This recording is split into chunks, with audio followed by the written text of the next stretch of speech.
about that. We're going to call to order Monday, the May 6th, 2024 regular meeting of the Jersey Shore Area School District Board of School Directors. Can I have a roll call, please, Mr. Enders? Mr. Allen. Present. Mr. Dringers. Here. Mrs. Calhoun. Here. Ms. Edwards. Here. Mr. McDonald. Here. Mrs. Peters. Here. Mr. Furman. Here. Mrs. Thomas. Here. Mrs. Stenway. Here. All 9 members present. We will now have the Pledge of Allegiance. Dr. Ulmer? I'm going to call forward Mr. Valdez to introduce our students.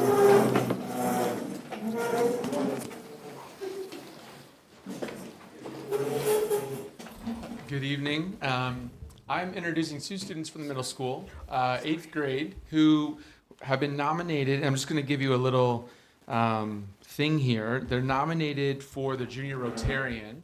So they will be representing the middle school a week from today at the Genetti at a luncheon with the Rotarians.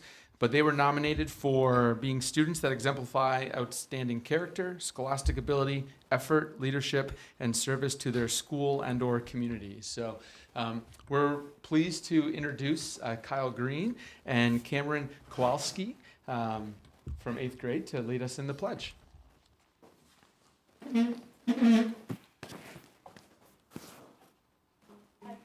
Allegiance to the flag of the United States of America and to the republic for which it stands, one nation, under God, indivisible, with liberty and justice for all.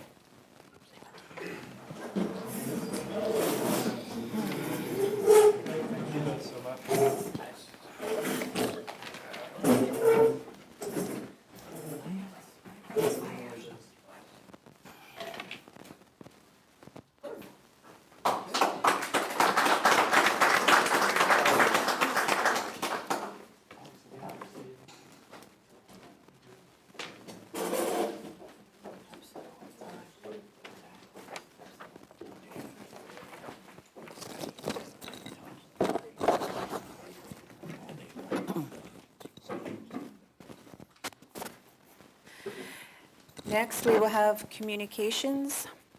Dr. Ulmer? Nothing under communications this evening. Okay.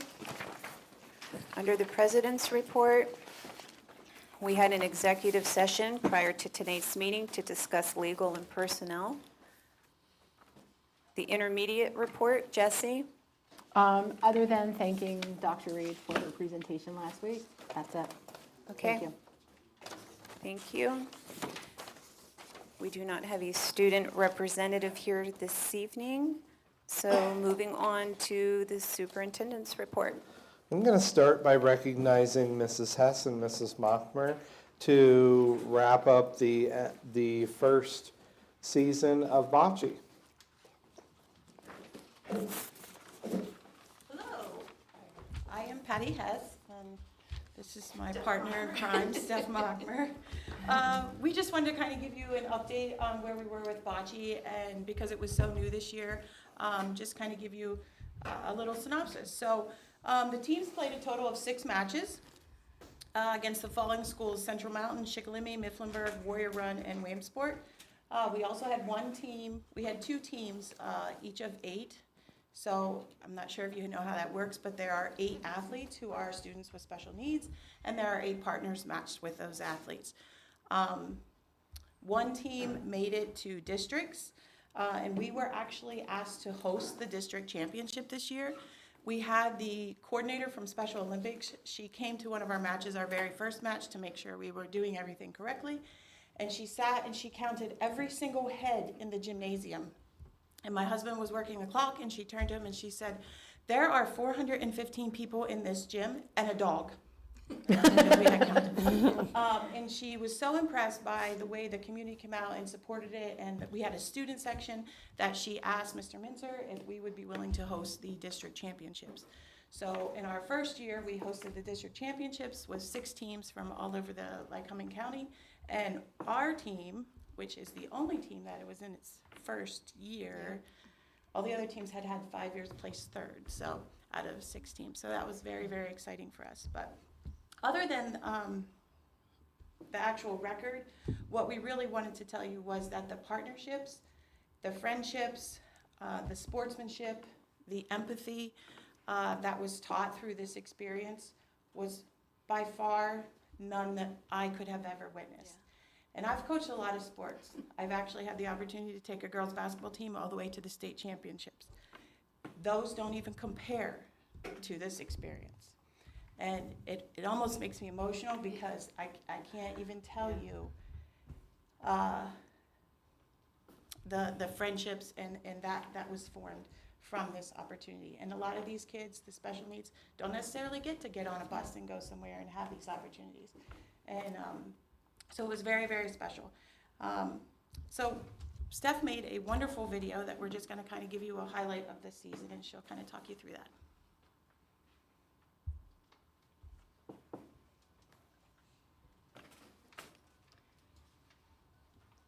So the beginning of this is our first practices. We didn't quite know what to expect, but this makes me laugh at the size difference between Tate and Elijah. It took us a while to figure out where to practice because we were new, but the other sports were gracious and we worked our way in the gym. We used the lobby. We tried a couple other spaces, but it didn't work out. But we worked out a schedule and everybody was great to work with us.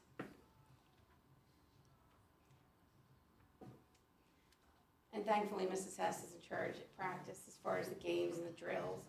This was on our way to our first match at Mifflinburg, Warrior Run.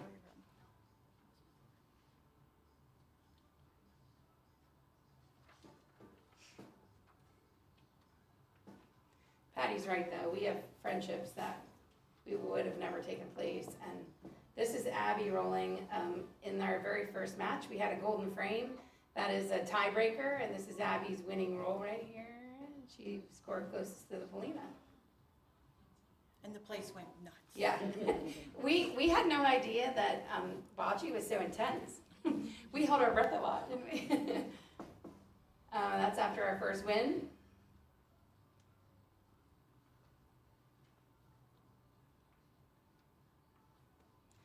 Every match had a captain, two captains, a partner and an athlete. That was one of our first homes. We had a great turnout. This was senior night. We had 7 seniors. We're gonna lose 7 of our partners this year.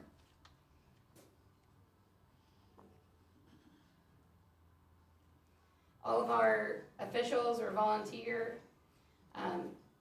Those are hats that were donated. By Mike Shaw. Mike Shaw. Keystone Leather. We took pictures with other teams. That's a first-year team from Williamsport. Spike came. So we had some fun practices. The losers of that had to do the chicken dance. When we hosted championships, they brought, Peyton and Brad brought in the flame for Special Olympics. I like Isaiah's face.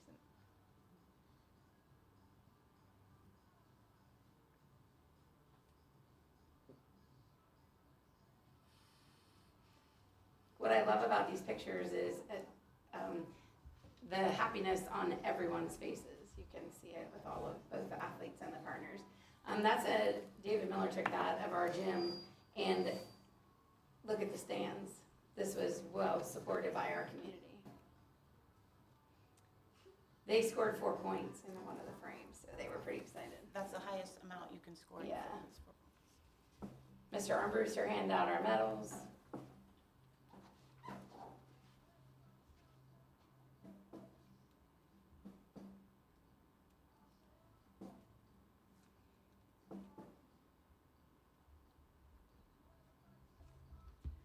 Those are our parent fan club. This is our student assembly. One of the things you'll see on the agenda, I think, tonight is that Kempton got to go to the assembly too. But we had a student assembly because we need to form a club. That was one of the 3 points of agreement with Special Olympics, that we form an inclusive club at the high school. So I believe that's on tonight, it's not on tonight, but it will be, Dr. Ulmer says. but we want to have a club at the high school that is inclusive, like our bocce team.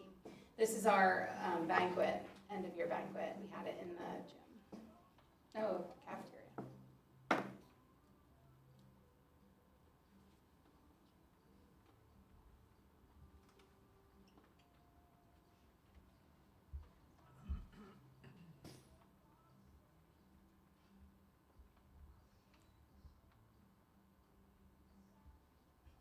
You can see, we just had a lot of fun this year. So we just wanted to come and give you an update and let you know how positive this was. And thank you for your support in starting bocce. It's been a huge blessing to us, but also to our students and our community. So thank you.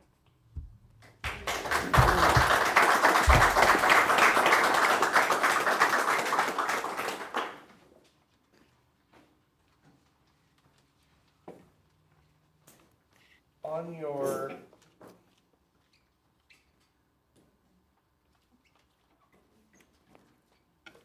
where I'm at. On your agenda tonight is a copy of the draft special ed teacher job description. That is on there for presentation, not for approval. Give me a second. I'm leaving this. I don't see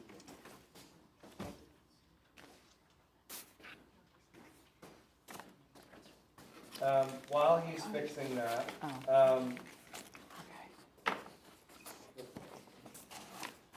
do you have any questions about bocce for No. special ed teacher job description?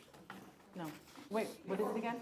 I have the special ed teacher job description on the agenda for Sorry. proposal Fighting a not to fraud. vote on.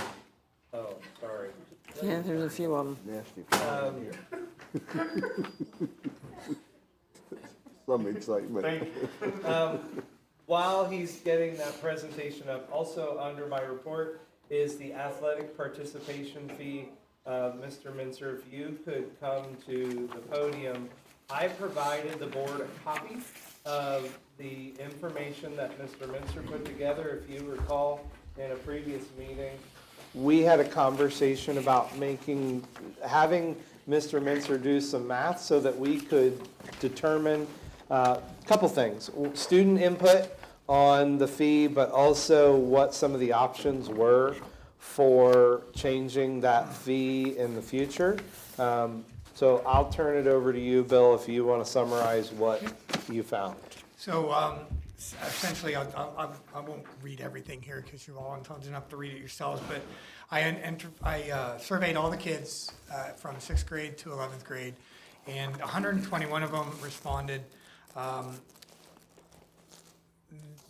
Overall, they said 50% of them said that they were okay with the way it is currently.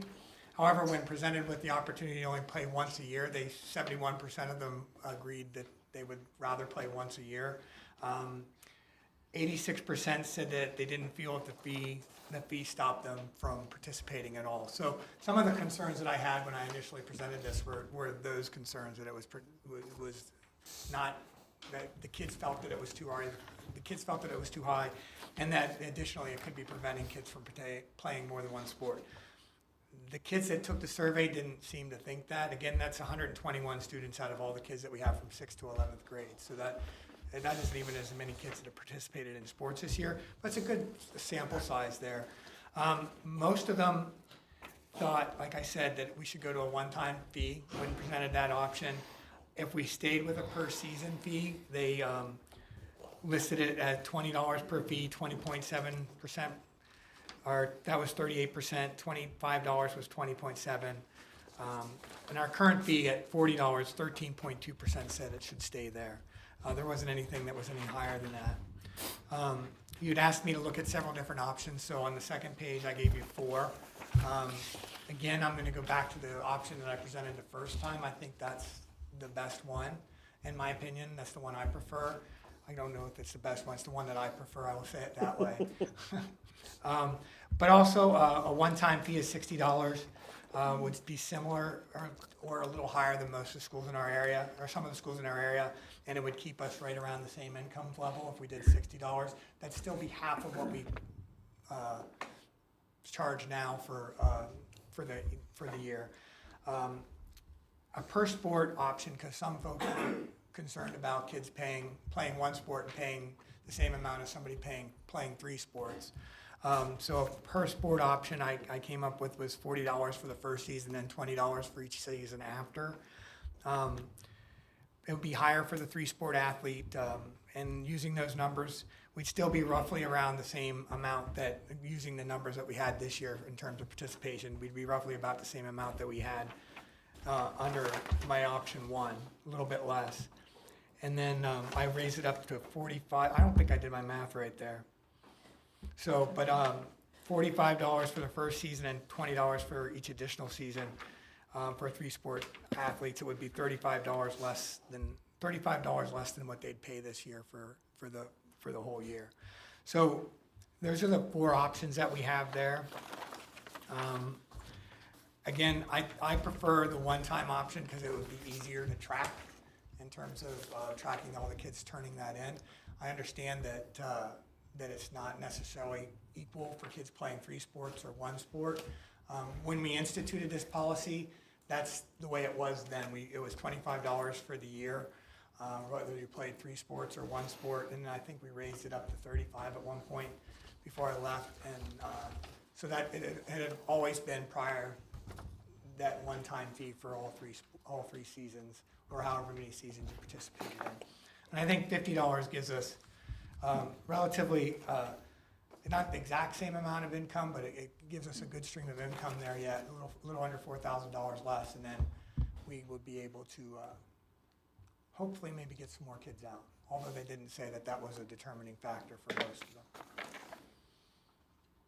I have a question, Bill, nobody else does. The 121 students, were these all athletes? It didn't distinguish that, but they're the only ones that would be paying the activity fee. I sent it to every kid in the district from 6th to 11th grade.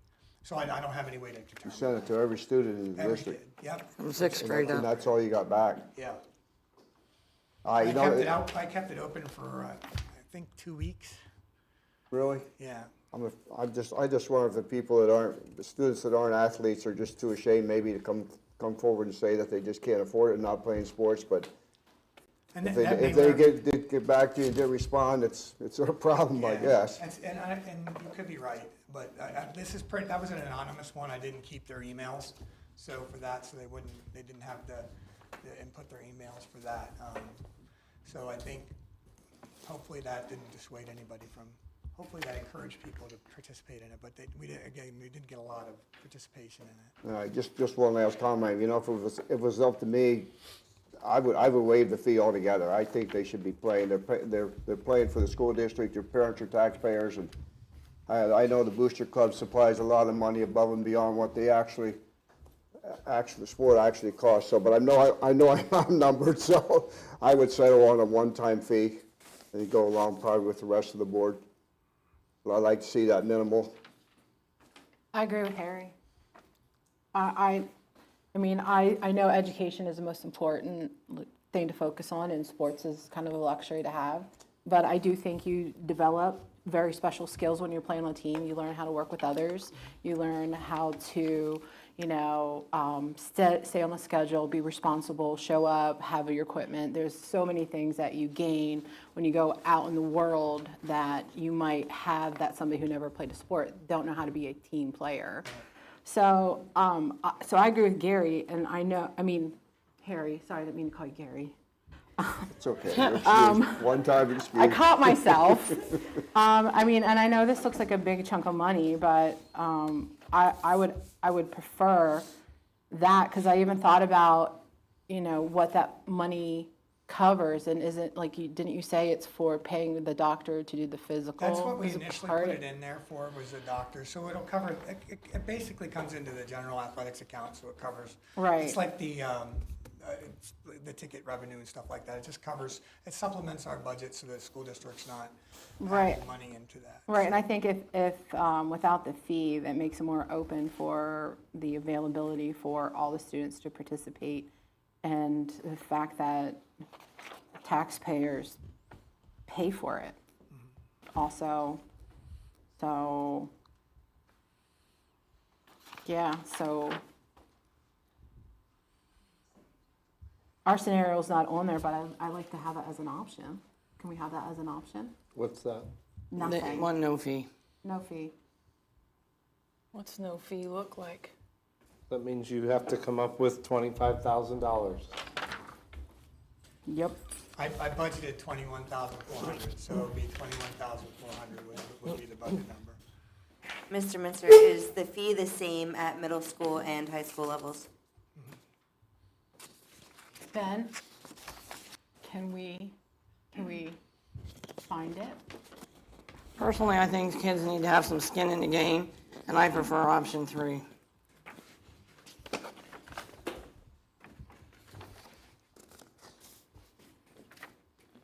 You're still gonna have to go through each season. Because if the kid didn't come out the season before, you still have to get the fee, so you're gonna deal with it anyhow.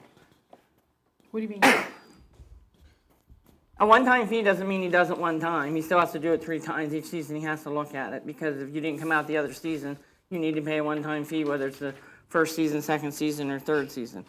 I prefer option 3. I think it gives kids a little skin in the game, and it's not totally on the taxpayers. We have an $800,000 budget for athletics plus.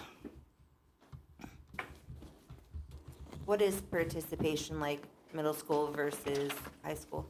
I honestly, off the top of my head, I couldn't answer that. We had far more people that participate at the high school because we had far more sports. So, but exact numbers, I don't have that. Well, I know can it's, get that, and I just look at before the end of the meeting. Well, can I'm get just that. curious, because in sports that are similar, so basketball, are the middle school teams larger than the high school teams, or? Not No? really. No, I Okay. mean,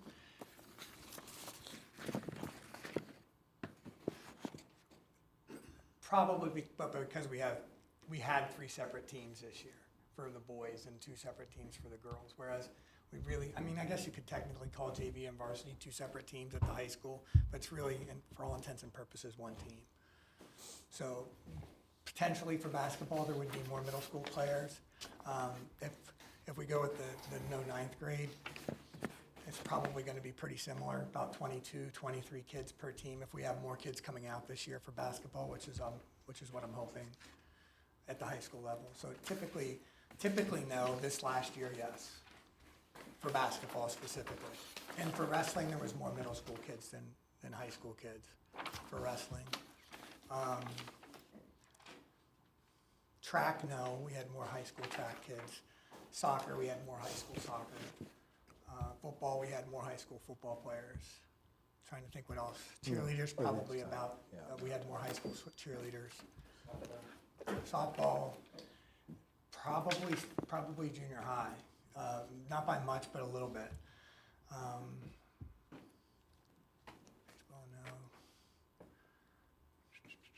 no. That cross country, we had more high school kids. And then we don't have golf at the middle school. We don't have swimming, so they had more kids in those events as well. Or baseball. I made a note so I can get those. I'll have you collect those numbers and we'll share them with the board so you can see what you have in each sport. Is there any schools that don't charge a fee? I didn't hear anything back from anybody when I sent that survey out. Everybody that answered me had said that they charged a fee. I don't know, to be honest with you, when I sent that out initially, if I asked I just asked, if you charge a fee, what's your fee, is what I asked. So I don't know that I asked if you didn't charge a fee, respond back to me. So Okay. those schools may not have, but I can't imagine, I know that was a big trend back a while ago. So I think most people probably charge at least a little bit, a little something. But maybe I could be wrong though. Thank you. Yep. Any other board members have input? Go ahead, Mr. McDonald. I know this seems small, but bottom line is we have a very tight budget. I think option 2 is fair, and we don't lose any revenue, even though how small it is. You're only talking 4,000, but we have a lot of area to make up. So if I were going to vote on this tonight, I would vote for option 2. It's a one-time fee, it's fair, it's reasonable with what other schools are doing, and we don't lose revenue. Yeah, I mean, 32% said if the fee was lowered, they would play more sports. Not play sports, but play more sports. Right. So even like every one of these but one, or I'm sorry. All of them option lower. two, they all essentially lower Yep. it, which is 32% are saying if it was lowered, they would play more. So every one of these options lowers it. Except for option 2 does not lower it. We'd be bringing in more money than we did this year. Okay, so even if you took, And it lowers it if you're a 2 or 3 sport athlete. Yes, it lowers, yes, I'm sorry, it does lower the impact on the kids. I'm kind of looking at it from the kids who want to Yep. play more, but are saying that they're not because They have to of pay. the cost, but even like using what Mary said, their option 3, it's $20 for each additional, 40 to start, so it's still less. Right. That's my thoughts. Just one last thing here, and kind of a compromise for me. I like to see the no fee, but, you know, I can see where going from $25,000 income down to nothing. No, I would definitely I don't like the 2-tier. Pay for the one sport and then lower it for the second sport. I'd rather see you go along with the rest of the way it sounds like, maybe just go along with a one set fee. You might get more participation, whether it's $40, $50, or $60. I think 60 is a little bit too high, but I'd rather see somewhere in the $40, $50 range to go in agreement with the rest of what I'm hearing from the board, maybe. And But I just think so- definitely one-time fee is, to me, is the way to go. Just so the board's aware, the PIAA changed the sign-up dates, so we can start signing up now.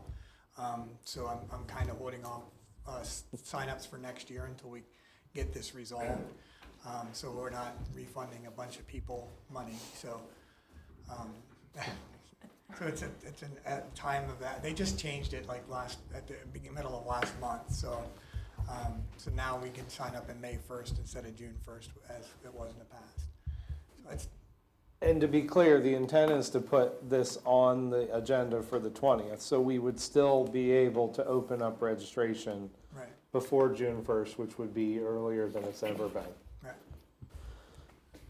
I just need to know what to put on the agenda. Yeah, about 9 different choices. Well, I have to agree with Mr. McDonald. I definitely don't want to see us go from the 25,000 down to absolutely nothing. And it's unfortunate, Mr. Minster, that you didn't get more student participation in your survey. It's a very small fraction of data to go off of, but the $60, I know one of the board members said that they felt that $60 is maybe too expensive, but I know as a parent, my kids played multiple sports here, and we played multiple sports outside of the entity of the school district. And if you want to sign your child up for swim team for summer swim through the YMCA, it's $100. Plus, you have to be a member of the Y, so you have to pay a membership. Plus, you have to buy a pool pass to the pool. And that's just your child to get into swim. And of course, you have to buy all the things for them to swim. And then there's parent participation and all the volunteerism, and you know, that list is endless. And that's one sport that I know I've been involved with for many years. I don't think $60 is expensive at all for student participation when students can actually participate 3 times a year. That right there is, I think we can all do the math. It's extremely economical and affordable. We have options for students who cannot afford so that they can play. I know that there's other entities. You can go out and look through your local YMCA. I think gymnastics is $50 just to sign your child up. Basketball, I think, is $35 or $55, but you have to be a member, so you still have to pay for a Y membership. I think non-members, it doubles. So I feel that this is not over the top. I'm very impressed with your options that you came up with. I greatly appreciate your time and effort in doing so. It gives us a lot to think on, but knowing we're going to vote at the next meeting, as we're discussing, we're going to need to come to some kind of consensus here tonight.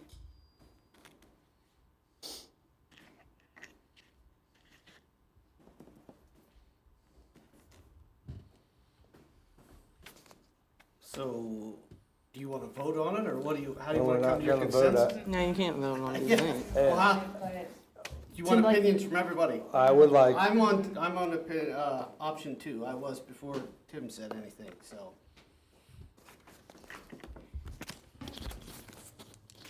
I heard Tim. I'm with option 2. Okay. And did I hear it? I think I don't know if I Option heard. 2. Okay. Mine's 3. Yeah, so I wrote that. I like the one-time fee. I could, if everybody's leaning towards option 2, I could lean towards that also. I don't necessarily like it, but I would lean towards that. Okay. Thank you, Mr. Minzer. Thank you.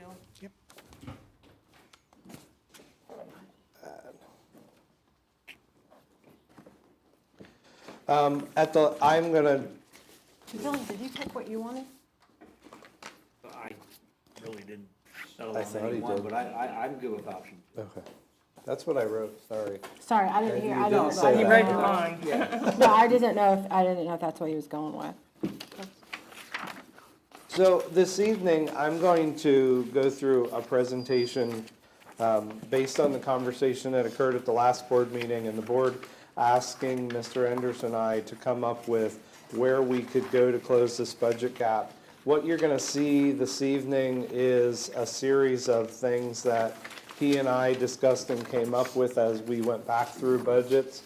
And essentially, some of these are things that may be painful, but in the budget that we're staring at is where I'm willing to go. I won't speak for Mr. Enders.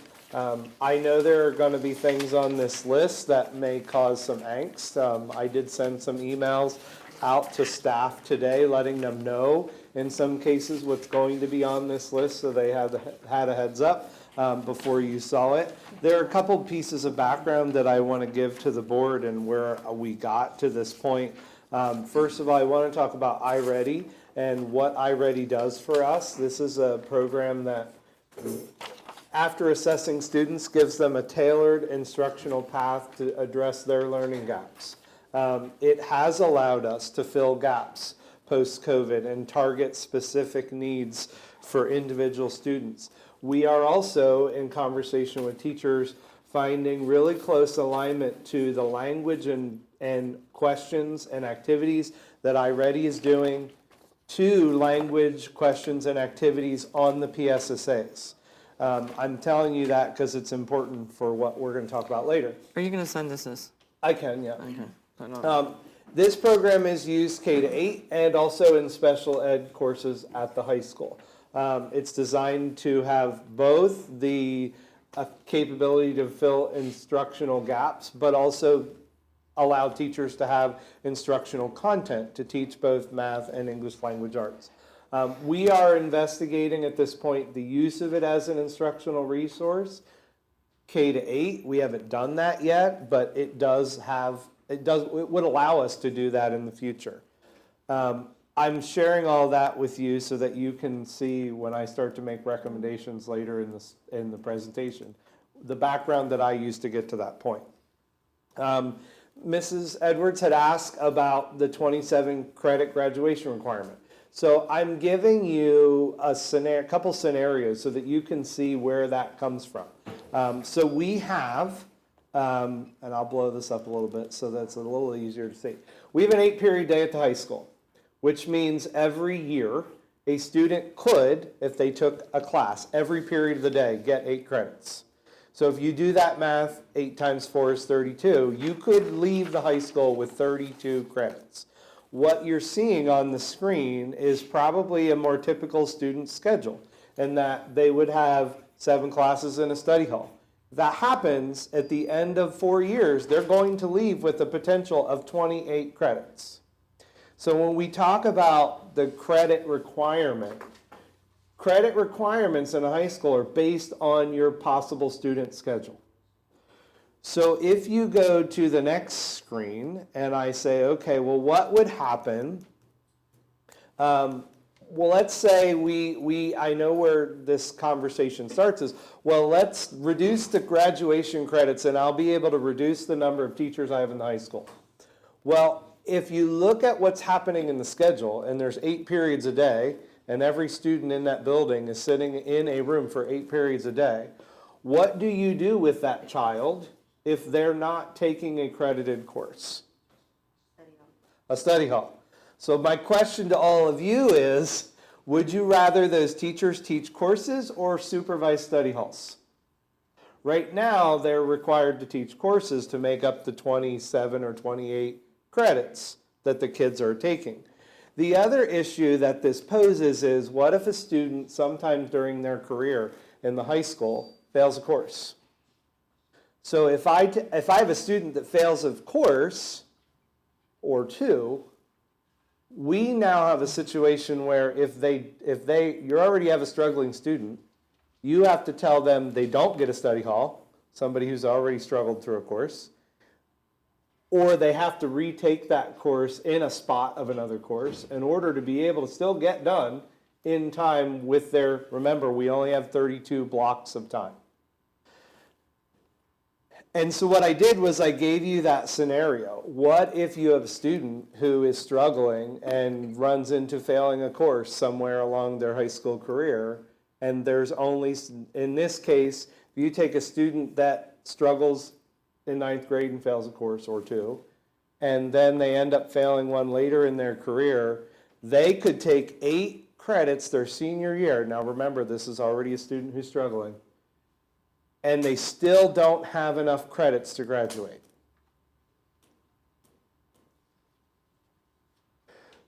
So as you wrestle with what do you do, I'm not saying we don't look at it more deeply, but this is my initial take on what does that mean to a high school student and to a high school schedule. I was asked last time about the delivery van.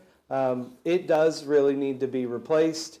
One of the things Mr. Enders and I talked about is we could remove it from the budget. Our fear is if I remove that from the budget, I could be coming back to you sometime during the next year or 2 and saying, hey, we took this out of the budget and now we don't have budget money and you don't have one because it broke. I mean, that's a reality. We are looking at alternative ways to save money on running this van. We're also looking, one of the things I know Mr. Wall said in his budget presentation is the budgeted amount does not take into account selling the current vehicle. There's going to be, I know it's not going to be a lot, but whatever value that has is not accounted for in the budgeted cost. We are also looking at other uses for that vehicle internally so that it could save you budget money in other places. At this point, I did not take that out of the budget, and I'll explain what I took out in a second.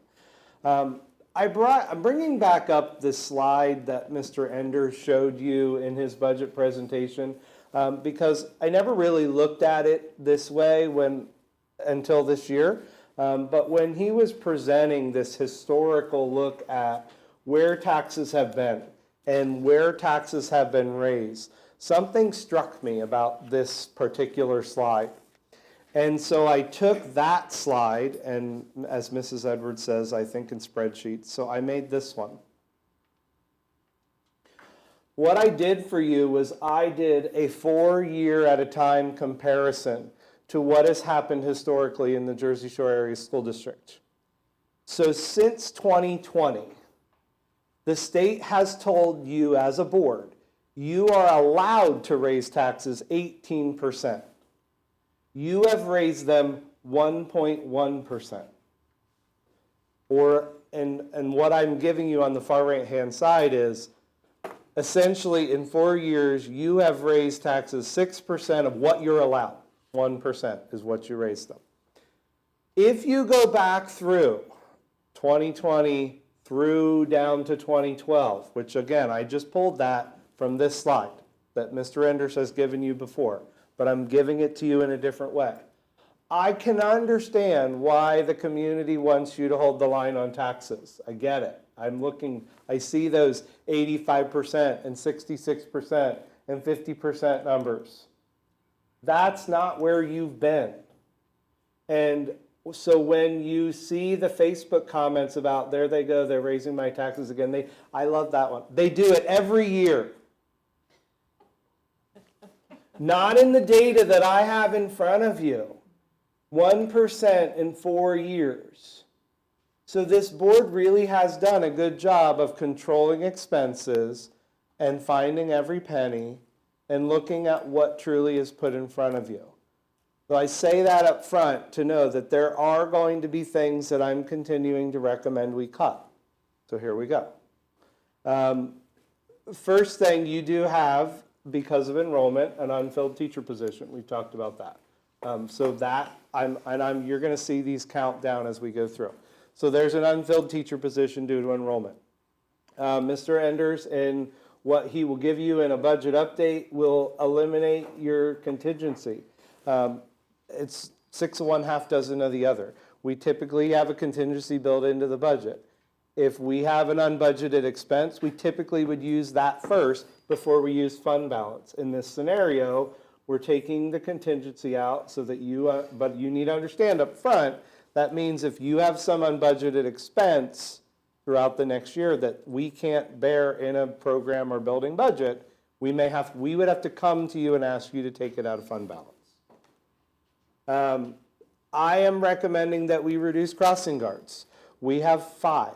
What Dr. Osenbach and I have talked about, and I went through all this with the building principals today, I would put 2 of them, one on Thompson Street, one on Locust Street. Meaning if you have to cross Thompson or Locust, there will be a place to do it.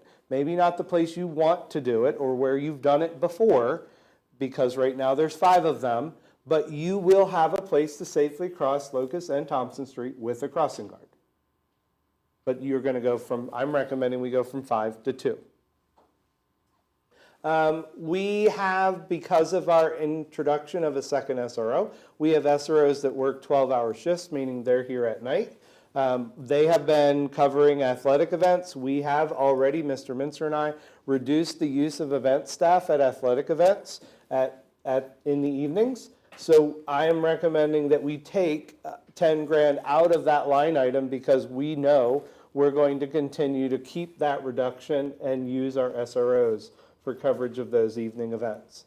Mr. Wall and Mr. Jean had asked to put in Mr. Wall's budget cafeteria tables at Avis Elementary. It's not dire that they have to be done this year, so I asked if we could take those out. Both of them were okay with me removing those, so that's included in this number. I did, because of my conversation earlier about iReady and looking at the difference in what we can do with iReady versus IXL, I am recommending we remove IXL out of the budget. I did listen to some of the conversation we had last time, remove the sound system out of the technology budget. We as an admin team had some concerns about moving forward with the art curriculum resource that was in the budget in a couple buildings.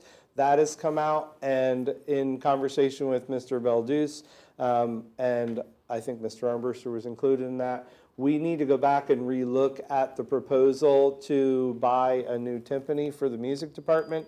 We're not ready to move forward with that yet, so I'm recommending we take it out and have that conversation next year. That leads me to, we started at 983, which is what Mr. Enders presented last time. What I just walked through is $375,000.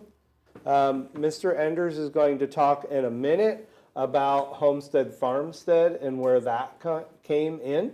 My recommendation is that you do what we had talked about previous years, of you look at your tax bills and your millage rate, and you adjust that so that the homestead farmstead coming off holds our revenue at the same rate.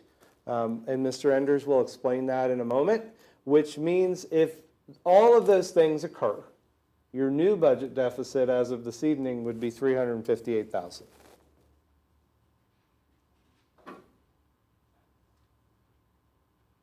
I can send this. I just didn't yet. Questions from the board? The sound system, where is that from? It was intended. I know it was in technology, but where was it for? High school gym. Okay. I thought that was 80,000. No. Yeah, that's what I thought. I took that straight off of the budget sheet. High school from- sound system, auditorium, so gymnasium. Yes, I took that straight off of the budget sheet that you got from Mr. Craig. Can you run back through these slides again? Here?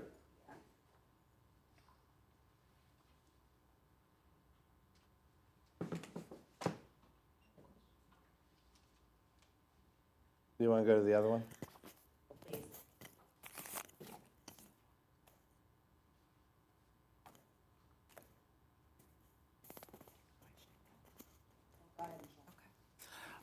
Okay, so my question is, historically speaking, Mr. Enders, how often have we used the emergency contingency? I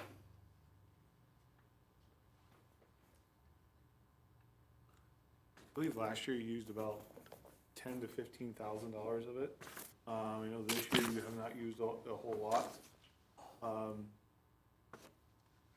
With the contingency being in there, no matter what, we always come to you with, and get board approval prior to even using it, because it does require a board-approved budget transfer. So you would see it, the conversations Dr. Ulmer and I talked about in regards to the contingency, it's coming out of the same savings account, no matter if it's in the budget or not in the budget. The process is the same. The only thing that would change is the wording on the agenda. Thank you. Now, there have been years where we've used the whole thing. Yes, there have. Yeah. Dr. Ulmer, with the help of tech, did you come to a number that you were in favor of iReady, correct? Or was that, okay. I know there's a whole separate piece there that's going on with math curriculum and things like that. However, we are not at a point to present a math curriculum currently, are we? No. Can we take the iReady out of the elementary schools until we are ready for a math curriculum and use iExcel? I would not, because iReady is K-8, and it's not iExcel cannot provide a curriculum or fill in those learning gaps. It's I am assigning everybody the same standard for practice.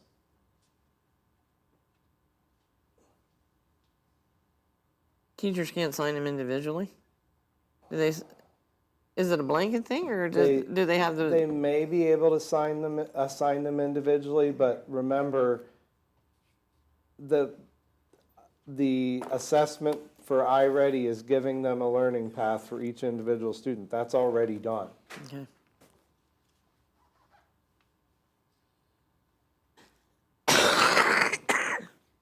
I'm an absolute no to the art thing.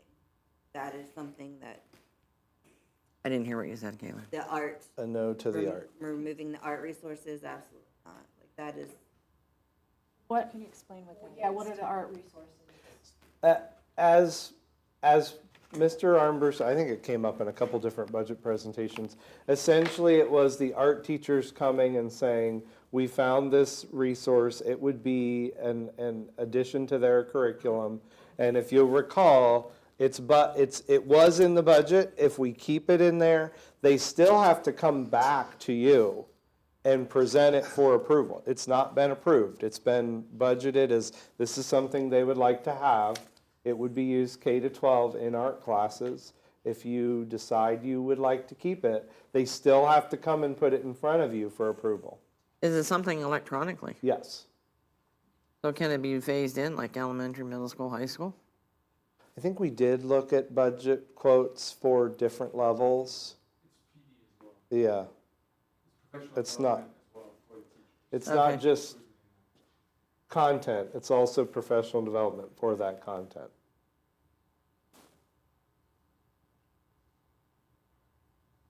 So is it a program, is it a device, is it? It's a program and professional development along with the program. Okay. It's a program.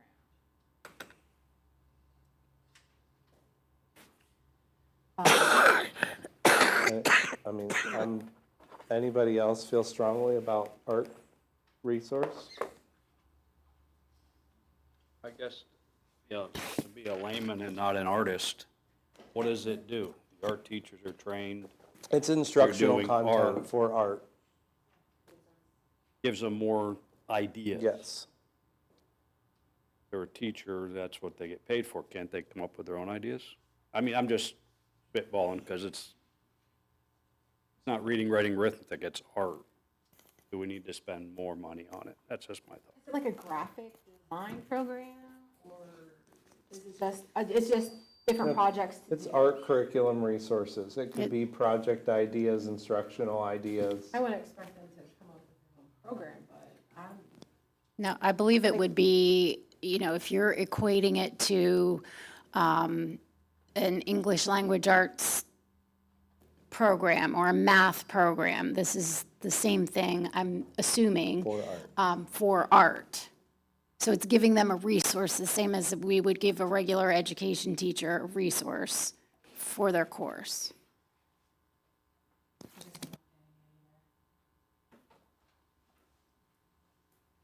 And I'm not being, like, only because,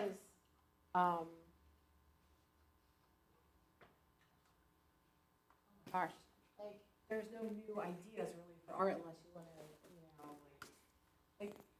you know what I'm saying? Like, there's only so many ways you can make a mobile.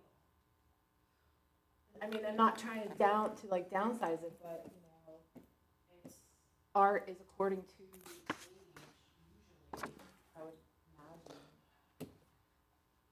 I equate it to. And I don't know what the new art program is, not to cut you off, but I thought, like, Mr. Kowski and Mr. Hayden have an excellent art program. Like, it wouldn't be, other than keeping up the equipment, I'm sure that's tedious. Like the kiln and the press, that kind of stuff, and supplies. You do purchase supplies, and we have purchased equipment, and they're asking for a resource. How, it might be a stupid question, but how does, I know my granddaughter draws beautifully, but she doesn't want to pursue it because of the AI and stuff, artificial intelligence. Is that overtaken now? Does that have something to do with this art program or something, or? No? No, it's a curriculum resource, similar to a textbook, only it's online. You can't make something up with that rather than just hand drawing it and computerized, or? If we get this resource, we have the ability to know how much is being used or not. You would, because it's electronic. Oh. I know, I've made painful decisions over the last week. That's, Yes, and there's a thank you, lot and of this thank that's you. gonna not make everybody happy. Thank you, Dr. Ulmer, for giving us a big list. I'm looking at it, and I know some of it you probably cringed at.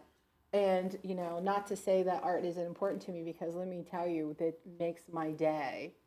But I really do think that maybe if we had the name of it, we could look it up ourselves and have a better idea of what that actually is. Does that make? I mean, that would happen if you were gonna move forward with voting on a we- purchase, but if we if don't it's go- not in the budget, we're not going We're there. not going to go there. So if you want to look at it, we have to leave it in the budget. Yeah, I don't want to look at it. But you also said that's just to remove it this year, doesn't mean it can't be Right, put we back can in look at next it year. again in the future. For the art resource, is this like a supplemental resource? Or is Well, this the it would main be- staple it of would what be they're there. going to do? That's what I'm not clear on.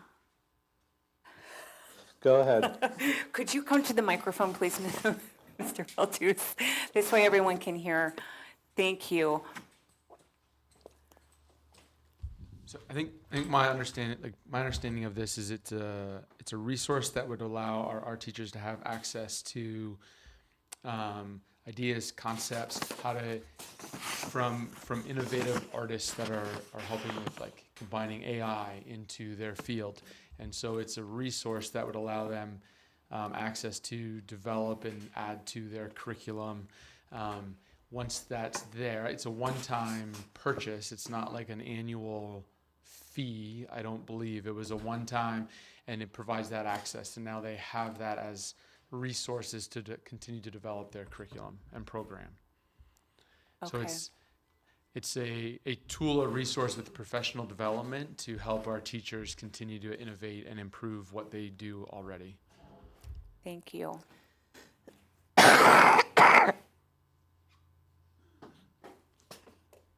You're saying it's just a one-time, there's no licensing fee every 3 years or anything like that? When we had this discussion at the mid-level believe so. with, and then the art teachers who brought it to us, my understanding when I walked away from that was this is like a textbook, like a resource that you purchase. It's just not hard copies, it's digital. And then it comes with PD to go along with it. And then they have access to it, and then they're able to use those things and continue to develop their program. And then they would continue to loop that program every year after year with what they've got access to from this year. Okay, so does it like renew it, like does it put new things into it, like updates? Like with the software, does it put updates into the program every year, or like what I'm getting at is if they update it, do we have to pay an additional fee or anything? He doesn't know. I think it's a can't answer one-time, Okay. and then you have that, and then that is a resource now those teachers can use to continue to develop their program and curriculum. I think what they're probably banking on is things going out of trend, especially with the art field. It's on a trend loop. So, say, fashion design or whatever is something that's trending right now. So they will teach that for 5 years, and then when it's out of trend, then you would probably have to purchase a different program. That's what I'm saying. Is there Yeah. any, like, does it update after a couple of years, like something different? So, There's certainly a synopsis to this program that you can send us. so Mr. Armbruster's in my feed, and it is a purchase that will that is the price, but it will last us for 3 years. So we have access to it for 3 years. Just 3 years. Correct, but in that 3 years, so we have people who come in and train our math teachers. We have someone from the IU. We have people who come and give professional development for our ELA teachers. Our art teachers, this is my 12th year in the district. I'm not sure when the last time we have provided professional development specific to our art teachers. I don't know the last time they have come to us. I remember when I was at the elementary level, Lisa Taylor requested to go to a training, and we were able to have her go. But our art teachers, it is a niche, however you say that word here, and this is something they've come for to have increased professional development and resources that are unique that we don't typically do as a district. Don't we have graphic design and programs like that in high school? We have a CTE, I think communications, I believe, is the zip code. that does some of that, yes. So if there's somebody who's interested in it, they can go that avenue. If they want to do AI, graphic art, that direction. Outside of the art department? I would Yeah. say this is more for the general art. This is just more for the general art, not just AI or, Correct. okay, Yeah. all right. And it's K to 12, yeah. I mean, here, I'll be real honest, and I appreciate your perspective, but when I have to go to teachers and tell them, you know, I'm gonna make decisions about iReady versus iExcel to cut budget, in my mind, there's a whole lot more impact to that decision than, I know art is K to 12, but if I'm cutting out a math and ELA program, that's where that's where my head is. Like, if I've gone to that extent, then there's other things that I need to take out as well. And our art teachers aren't new. They certainly have a rotation of 3, 4, 5 years of what they do in their art classes. Not saying that they can't change, but this almost seems like you'd have to have this year before you could make any changes, because they already got the budget together. They already know what they're doing for next year. Well, I think that when you have structure in art, you lose your innate creativity. I've seen that all over, but this doesn't seem to be that problem. This is more for the teachers to add curriculum, where I don't think this one's necessary, and I agree. And I think that the IXL, if we're going to cut something like that, this is, you know, spendable.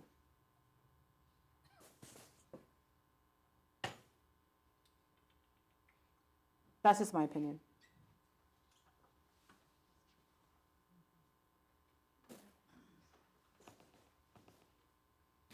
I say let them come back for it next year if they truly want it. If you plan on using iXL or iReady over iXL, what kind of PD do you have for the teachers? Because 90% of teachers, I believe, are not using it currently. So we have done, and I can bring them back, we've had one, I believe, the first 2 years, they came 3 times to do professional development, so that would have been 2021, 21, 22. And then we have had internal teachers do trainings on professional development days internally, because we have teachers that are, I would consider them super users, that have been doing the trainings. And we've actually put those teachers, in addition, in front of new teachers every year to get them ready to use it in their classroom. The iReady, yes. And I would say, continuing on that same idea, no matter what resource we're using, whether it's a textbook or whether it's something like iReady, continuing to have teachers in front of teachers, and showing each other how to effectively use resources. And iReady provides data, showing the teachers showing each other how to use the data appropriately. We also have the IU that will be helping us with that come next year as well. So those are some of the things that would be planned in the future. Really, no matter what resource we use, professional development, using the resources is very important, and we would continue that. Kayla, can you repeat what you said? Thank you. What sort of professional development will be made available or scheduled for this program? Okay, They and decide to switch. okay, and then you added to that. What was your reasoning for asking that? Because most of the teachers don't currently use iReady. They use iXL. How do you know that? Because I've asked. You asked the teachers, all of the teachers? Not all of them, but a good chunk of them. Yeah, I've asked a number of them too. But part of So- it is, I'm assuming they had IXL before they had iReady. I think Is so, that a but true I did it, statement? I did So a they're- So search. therefore, they're accustomed to using IXL for whatever reason that they use it. And so they stay with the known versus spending more time on the iReady. And you're telling us that the iReady helps them fill in the gaps, where basically the IXL, from my understanding, even in talking to teachers, is more like, okay, this is the concept we're doing now, or this is the concept you missed, and it's giving them practice in that. And that we would continue to look at this on a yearly basis, because supposedly the state's coming out, maybe they'll go to iReady and that's the one they'll get, but supposedly the state's coming out that'll give us something that's supposed to do the same thing, so we just gotta keep watching. Because this is a yearly thing, right? iReady is a yearly, yeah, okay. I was going to say that I did a survey last year. It's been a year since I did the survey. And it did include that data that you're referring to, not those numbers, but I'm saying we could go back. And I think recently, in the past few months, Dr. Ulmer provided that to you again. So maybe we should go back and look at that, because I'm not sure that 90% or most of the teachers, according to the survey that I did. Well, and then I guess my question too is I know that elementary versus middle school it is used vice versa, like I don't quite remember, the middle school might use iReady more than the elementary levels, or they use it with their curriculum. So I believe what the ideas that you're bringing up were in that survey. So I can provide that to you again. Dr. Ulmer, thank you, Laura. Dr. Ulmer, with your choices, you chose iReady because it can provide more service, correct? Correct. Okay, so we're going with something with the better provider. I have a question. Do we know what other districts use? Yes, that's actually data that the IU collects and provides. That actually started in the last year, is they collected and provided across the whole IU what resources are being used in ELA, and we've reviewed that data as well. iReady is spreading pretty rapidly. Okay.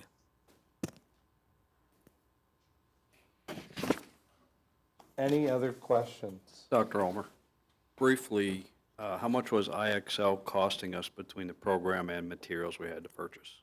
So what's the difference? Just for IXL is 45, if I cut it 45. out, it's $45,000. And iReady is 80. 80. But is IXL just that cost, or are there other costs? So No, that's the IXL total cost. total cost.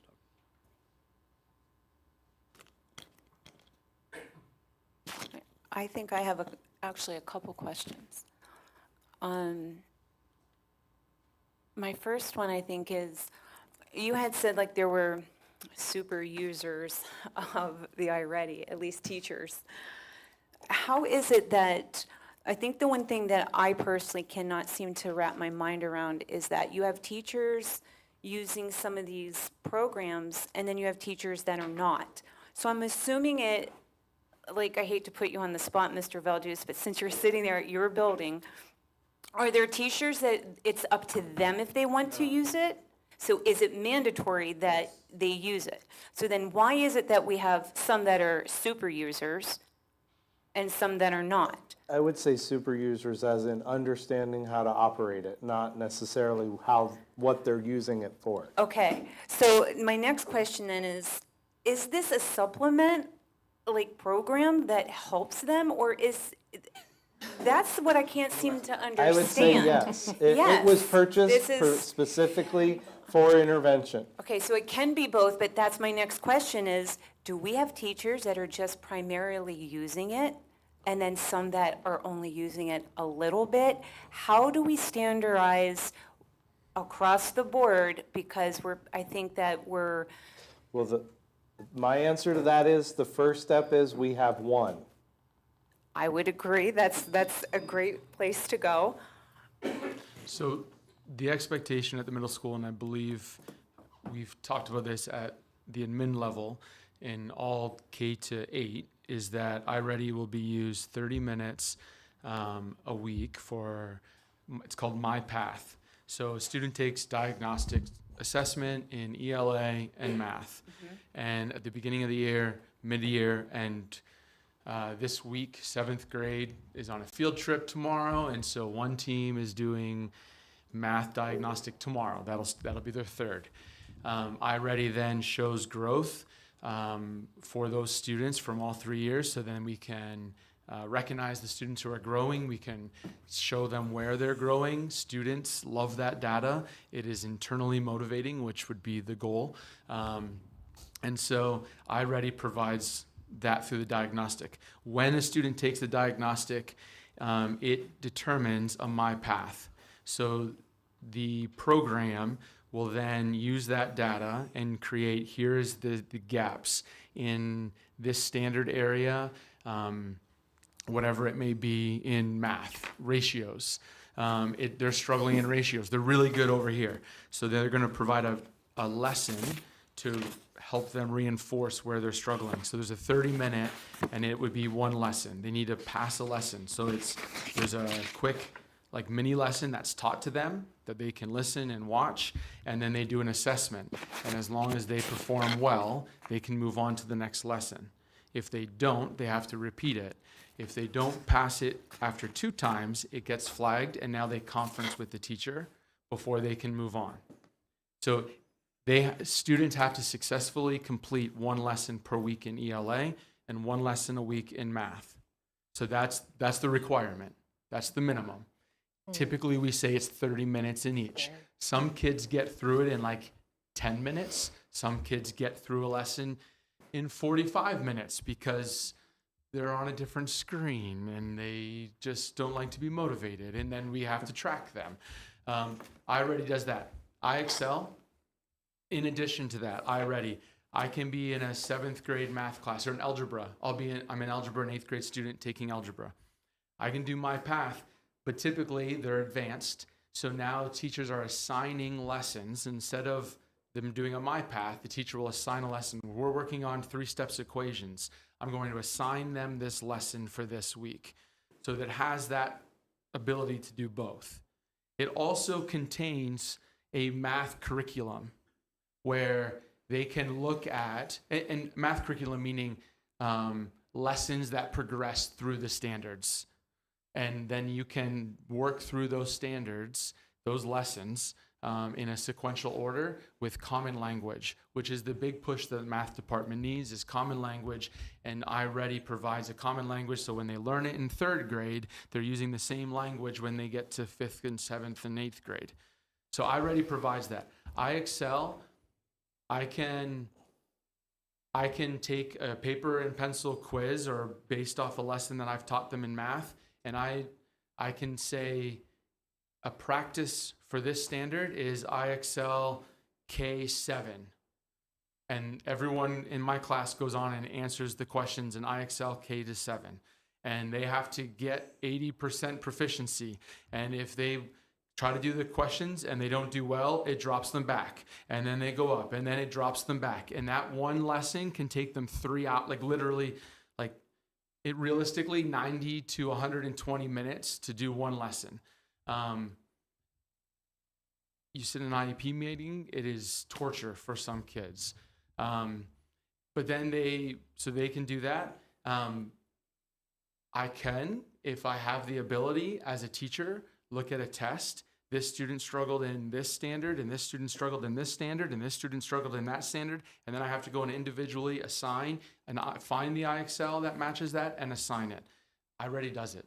It frees up our teachers to be able to do those things for them. That's, from my perspective as a middle school principal, that's what I've seen. So each teacher then is required to use both the iExcel and the iReady. They're required to use iReady. A math teacher and an ELA teacher are required to assign Students have to complete one lesson per week in each thing. They sometimes have them do more. They might, in a math class, they might assign, we're working on this standard. You have your MyPath here. That's required at the end of the week. But for this lesson today in my class, while I'm working with this group, you're doing this lesson in iReady. You can have both happening at the same time. Okay. So I'm making an assumption that iReady matches the Pennsylvania standards? Yes. Or does it do some other state, or they have? It's Pennsylvania, and as I said earlier, it's very tight to the language, which Mr. Beljuis mentioned, and the rigor of the state assessment. A question. To take an algebra class, the teacher's more or less assigning them a lesson.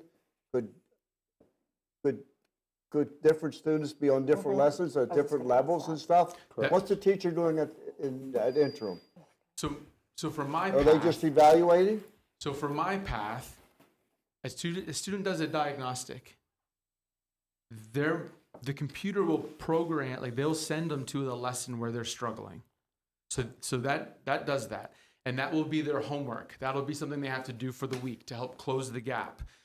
The program helps do that. So if I'm sitting in 8th grade algebra, I may have missed a 6th grade skill that I have to go back and recover. So every student could be at a different page, I'm gonna say a different lesson, whatever. Correct. In iReady, In yes. iReady. And some student as smart as a whip could go through the whole thing in a week's time and be done with it? We have a 6th grade student who has passed out of iReady. They're out of iReady. They've accelerated. They're in upper level math. We've accelerated them, and now we do more enrichment activities for them. But for the majority of our students, they are on a lesson that's on their level. So the old chalkboard isn't there anymore. It's just a matter of assigning lessons I through haven't the seen a iReady chalkboard in a long program. time. The chalkboard hasn't been there for many years. Whiteboard, whatever. There's still, This would be in addition to the teacher's lessons. they still have their instruction. So when you come into a math class, there's still the instruction. There's still like a lecture or a direct instruction. Okay.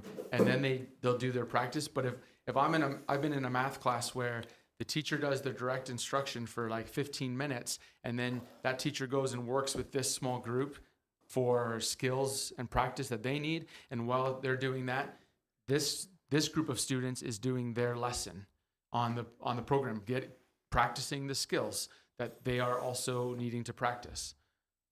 It's called differentiation. It allows students' needs to be met. So it works the same way it does with math with reading. Yes. So, but we're still, but we're deficient in our reading. Is that right? That'd be part of ESL. It's part of your English or your language arts or whatever you want. It's all combined. Our reading skills. Well, it's also remediating, we've talked a lot about math, but it also remediates reading skills as well. But for reading, do you see a lot of students that aren't moving up and they're doing a lot of reading? I guess I should say it that way. I don't know what you mean. We hear, like the reading level because of, I don't know if it's because of COVID gets blamed for it, but reading is behind. Am I wrong? Like our reading level, like nationwide reading level is behind. I would say that is why this program is important, because we're trying to fill those gaps for kids that have missed Okay, so things. this is part of that solution. I guess that's what I wanted to hear. Yes. Okay. I have an elementary question. Are IXL and iReady the only forms of,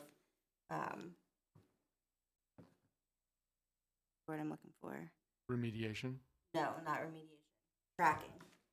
Like you said Data. that IXL does the tracking for your classes. Like it shows the data. Yeah, no, the we- data. Is IXL and iReady the only forms of data used No, at the we do elementary level? Dibbles and or Acadians assessments. We have And Star reading. star reading assessments. There are other, are those programs then also supplemented with instruction? Or they do are not have an they instructional, just our they're just data? assessment. So could we possibly get rid of them too if you It was a different program?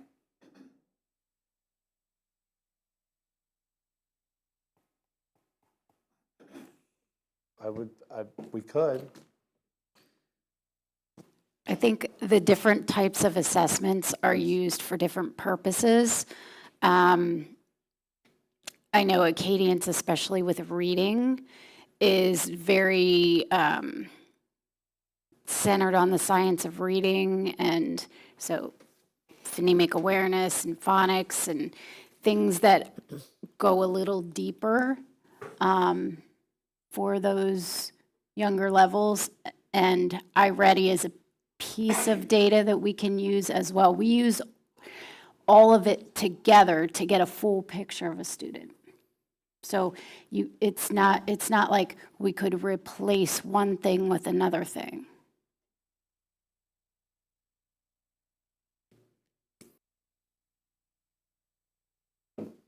Thank you, Mr. Thank Valdez. you. Thank you. Other board questions?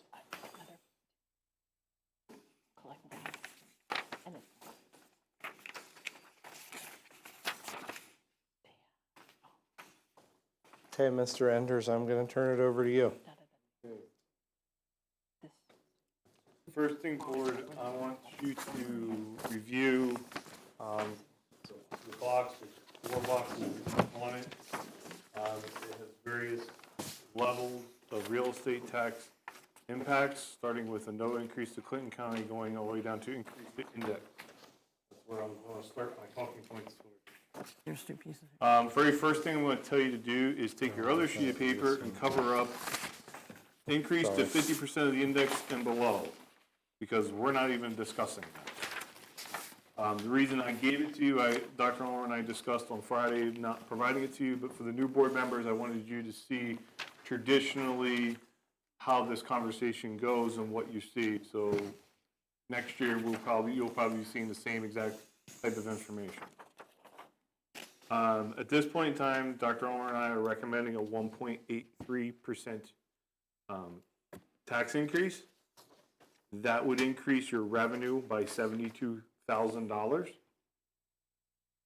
That would take Lycoming County's millage rate to 18.7252. That is the 1.83%. Clinton County would go to 13.9892.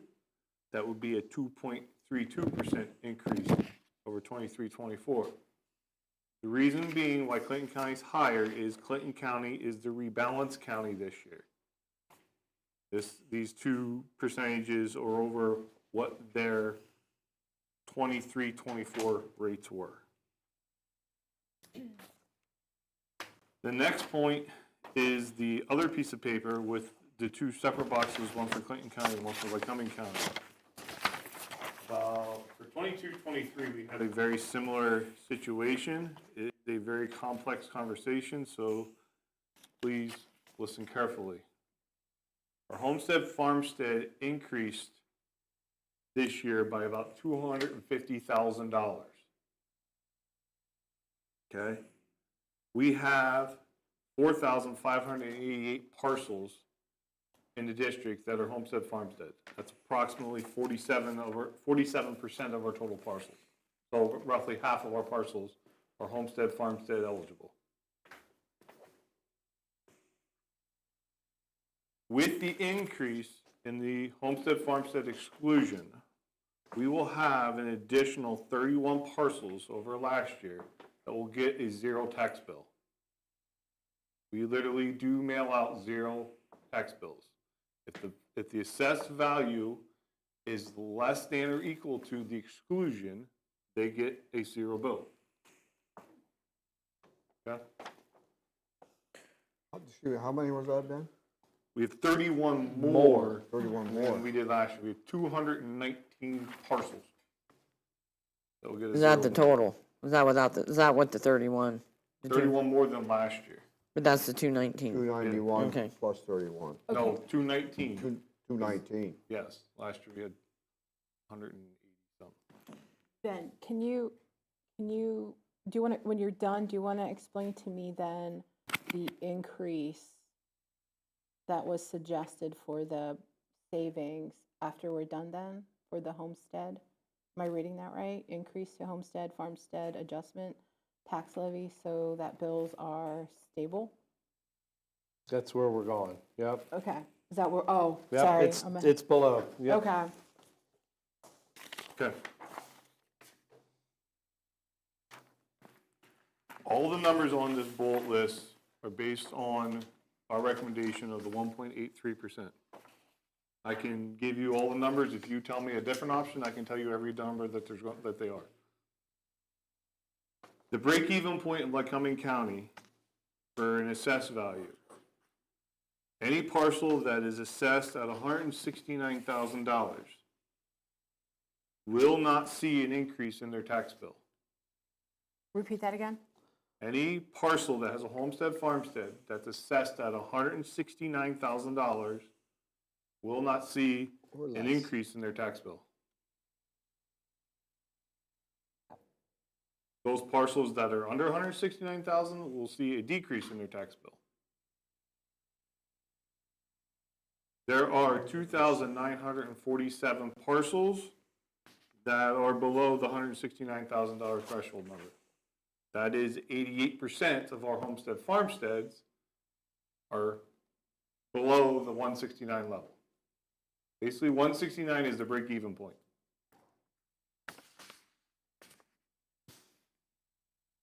With the homestead farmstead exclusion, what I did was I took the net bill amount and calculated what that would be as a millage rate. It's 16.4938, and for comparison purposes, in 2015, our millage rate in Lycoming County was 16.4141. So we're essentially at 2015 tax levels, tax rates. Okay? With what you're proposing? Yes. Okay. Because if you recall, homestead farmstead went up significantly 2 years ago. Yep, 22, 23. So you were at a place where you're almost back to where you were in 2015.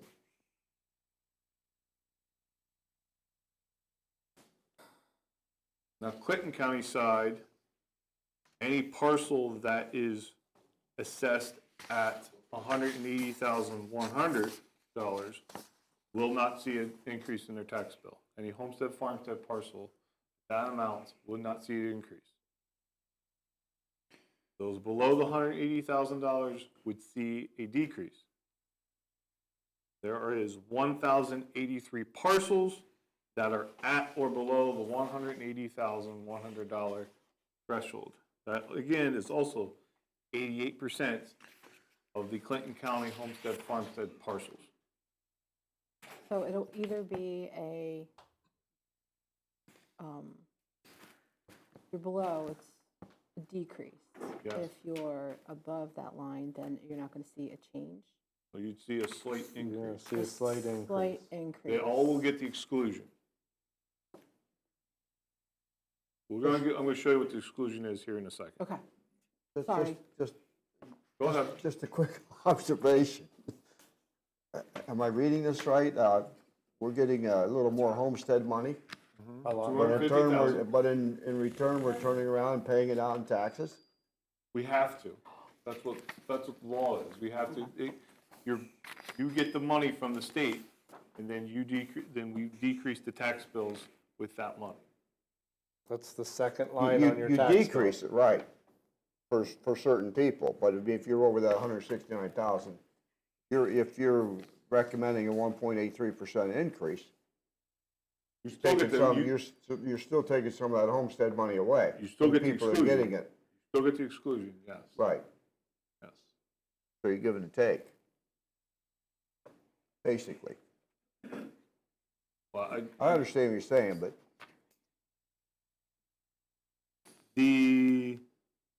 for any of the non-homestead farmstead parcels, these are primarily second properties that are owned or rentals. Our overall average assessed value in the district is $89,590. That's the overall average. Take the total assessed values divided by the total number of parcels. That's the average value. With this 1.83% increase, Lycoming County on Homestead Farmstead would see a $30.15 increase in their bill, which is about $2.51 per month. Clinton County would see a $28.45 increase, or about $2.37 per month. And I threw in the last bullet down there just because everyone always wants to know what the value is on $100,000. $100,000 assessed value, again, this is only non-homestead farmstead. See a $33.65 increase, or $2.80 per month. Clinton County would be $31.76, or $2.65. Now I'm going to show you this chart with the two boxes for Clinton County and for Lycoming County. This one. This is graphically everything basically I went down through. I set this chart up showing the value of a $169,000 parcel.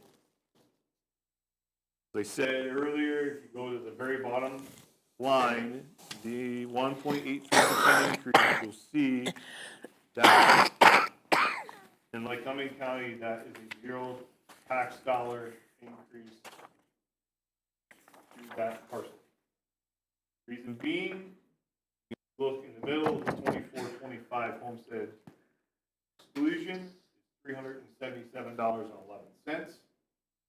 The 23-24 amount was $320.24, about $57 increase. You can see Clinton County above it. Again, I used the break-even point for coming. So any parcel in Clinton County with a $169,000 assessed value would see a $3.53 decrease in their tax bill. Repeat that last part, please. Any parcel in Clinton County at $169,000 would see a $3.53 decrease in their tax bill. Mm-hmm.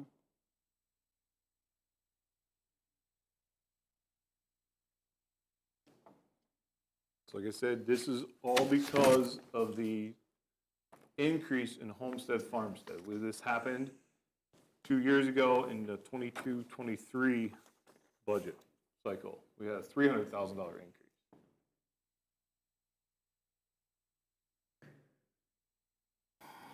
So And what we had the same conversation then. And it's, No.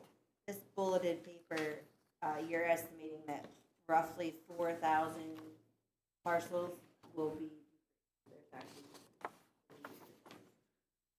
yes,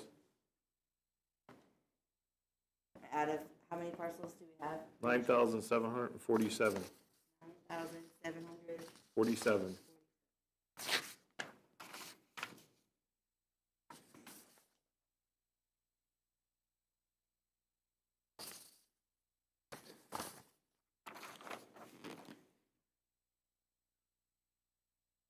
So, Mr. Anders, if I'm looking at the top one there, Clinton County rebalance, all the way across. Yep. If the taxes, I'm reading it, if the taxes were not raised at all, those people would get their tax would be $43 less. Correct. Reading that If you raised it, you increase the taxes in the school district 1%, they'd be getting $22 back, less. Correct. Okay, if you're proposing a 25% increase. 25% of the index. Of the index, 1.83. I don't want that headline to I don't want to read that in the paper. Yeah, 25% of 6.7%, I think, wasn't it? Or 25%, 7.6? 7.3. 7.3, 1.83%, okay, I apologize, I should have watched that a little bit. So they would be, okay, I understand, and like coming to bottom's the same thing all the way across. No and Harry, I'm tax gonna- increase to be 52 less because of the home and farm Homestead Act. Yep. The amount of revenue you'll be coming in on the tax bills goes down because of the increase in the homestead farm. Homestead funding. So everything on this sheet is homestead, farmstead. Except for Except the the last column. far right column. This is that bottom piece he was talking to you about. This piece here. And again, I missed it. I'd take a $300,000-$400,000 house. What'd you say the millage was? 18, they see 7252? 18.7252. That's per every 100,000. Yes.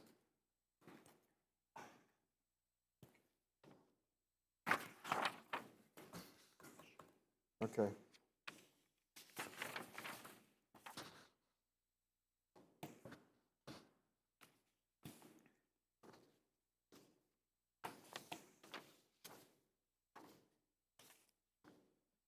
Would anybody like to know those break-even points at the other levels? So, No, you have them Sorry, I have a confused. terrible poker face. I'm like glaring. Sorry, Ben. When you say other, you mean the other more. options, like increase to 1%. I don't. 1% would be less than the 25% of the index, correct? Correct. Yep. So it would be even less revenue, Correct. like we'd be losing. Correct. Correct. You would gain, your revenue from the taxpayers would decrease. If you go back to the first page It's he there above talked it. about, you would have added almost $50,000 to the deficit. That goes back to Harry's point he was asking earlier about the different decreases in this, on the bills. Right. That's shown, I wasn't gonna bring this up, but that's shown in the first sheet, third column numbers in the increase or decrease to your budget that those different levels would have. And that's solely to real estate taxes. Your real estate tax revenue decreases because you're getting less money from the taxpayer. What did you say our current deficit was? Dr. Homer's 361, 364. There you go. So this paper very clearly shows that an increase to 50% of the index, which would be 3.65%, would all almost eliminate that deficit. Is that correct? Yes.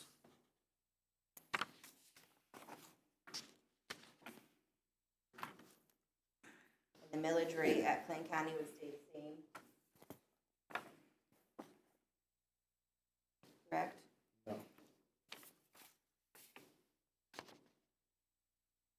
Like I'm sorry. No, they all both. They all change a little bit. They all go up.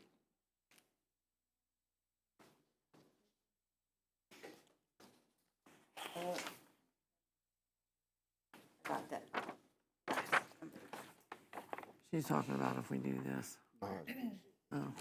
So, Mr. Enders, I just want to be clear on next year, if there is no money coming in on the homestead, farmstead, like we've seen in the past at times. I mean, essentially, you're still calling for a tax increase, because even if that money isn't there and provided, we're still raising the millage rate. So I will tell you what the press release when Homestead Farmstead was released, this came out of Harrisburg, and I'll just read one sentence. Okay. Today's announcement means that an additional $150 million will be available per year for each of the next 5 years to help cut taxes and lower costs for Pennsylvanians. Okay, so my one question is simply this. It sounds almost too good to be true for the next 5 years, right? So here, number 6, when there is no more money, and we haven't done our due diligence in doing what we're relying solely upon that money, in essence, to help ourselves. That help is appreciated, but in the end, it's still going to change the rate on year number 6. You know, we're still, I guess what I'm saying is, if we even did this each year going forward, you're still raising the index. You're still changing the millage rate. You're still going higher. And then on year number 6, when there is no money coming in to help ourselves, taxpayers then will foot that whole bill, in essence. So I have data back to 16, 17. Can probably go dig it and further, see how far back it went. But homestead, farmstead for this district has been at least $1.1 million and there was one decrease of $3,000 in 2021, decrease of $1,000 in 21-22, steady, then the increase of $300,000 in 22-23. That remained the same for 23-24. And now we're seeing this $250,000 increase for 24-25. And like I said, the press release says this is a conservative approach. I think the office budget did. Office of the budget, sure that it's available there for the next 5 years.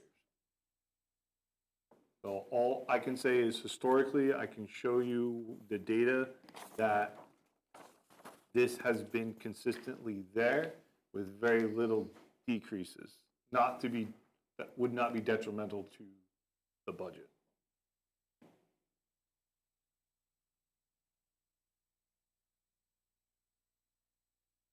I have a question, Ben. So properties that will be taxed would be people who have cabins or rentals. Second properties, yep. Okay, Or second rentals. property, so cabins, most people, okay. And parcels that are valued over 89, a little over 89,000. Well, actually, I guess I want to ask, who's not on the list? Wait, who's not on the homestead farmstead list? Who's the other 50%? Mm-hmm. Who's not? It would be the second owned properties primarily, or rentals. Okay. So it's not going to be the people who, unless the property owners raise the rent, the property owners that have the property owners they have to pay that. They're paying that, not the people who are actually, unless their rent goes up, correct? That's Commercial businesses. I've pulled up the FAQs off of like how many counties. okay, and commercial businesses. Yep. Okay, and then, so, wait, what if can a homestead be a commercial business? I don't think so. I mean, this is the application. Mm-hmm. The first question is, do you use this property as your primary residence? That's a big thing.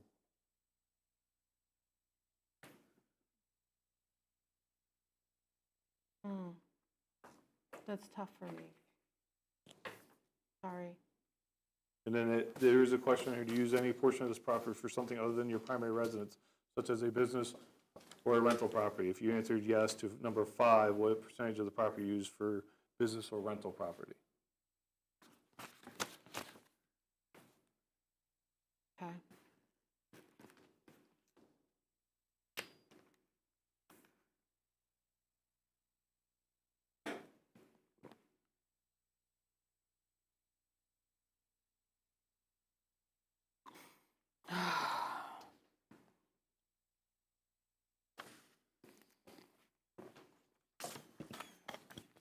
Dr. Omer, you had us at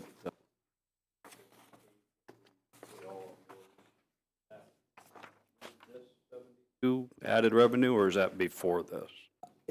I calculated the 250 homestead farmstead exclusion into that math. It does not include the $72,000 is what you're. Yeah, so if we added 72 and It would be lower. I think simply because we couldn't come up with there's never gonna be a break-even point. Yeah.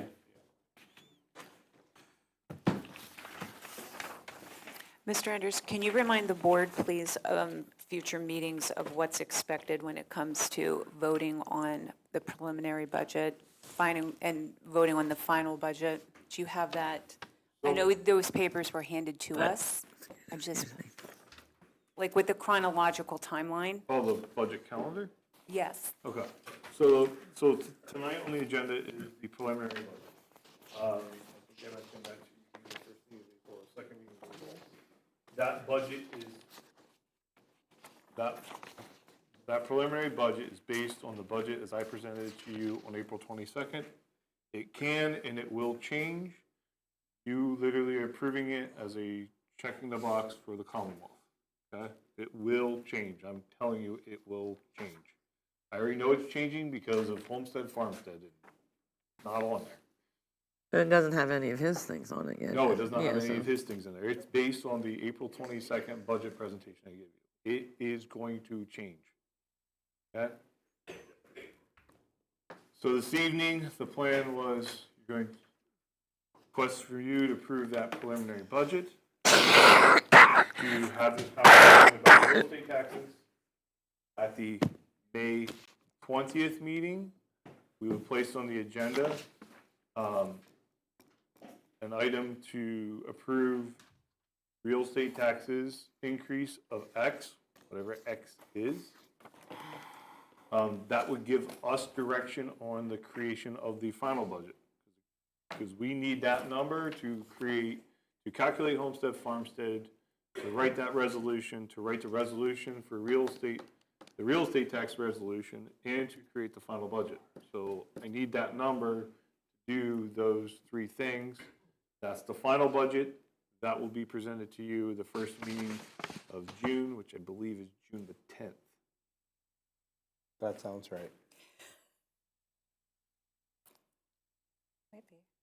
Thank you. I can look real fast.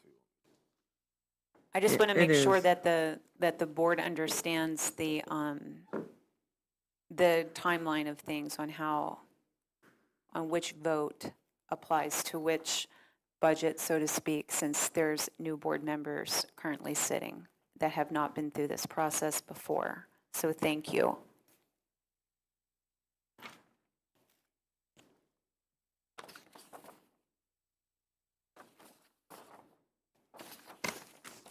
So you said this is just to check the box for the state, The preliminary budget that's on the agenda. regardless of whether it's a yes or a no?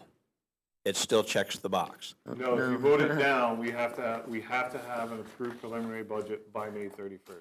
Okay. And all you'll do is, if you vote it down and we have to bring it before you on the 20th, I think we have to have it for 30 days.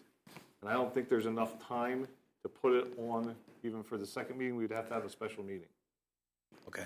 If you go to the 31st, you're gonna have to have a special meeting on June the 30th to vote for the final budget. You have to have it for public view for 30 days. Okay, so just to reiterate, if we vote yes tonight, none of this is in stone? No, Okay, no, and every year it's changed. okay.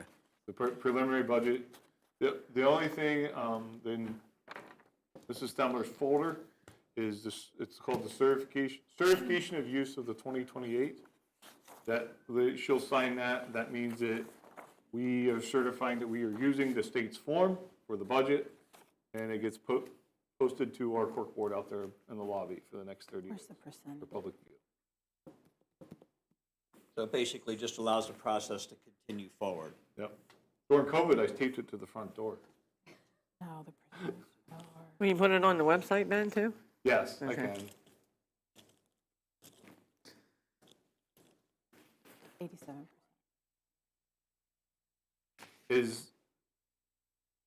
Guess I'll ask the question, are we moving forward then with the 20th meeting, putting the 1.83% on the agenda. Or, Ben, can I ask a question? I have a question. So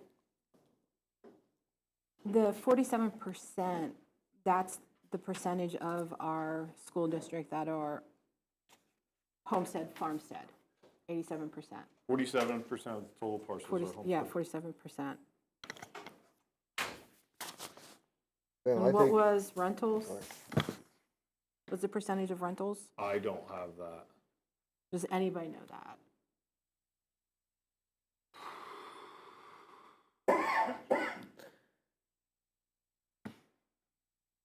I don't see on the tax bills how I possibly might gather that information.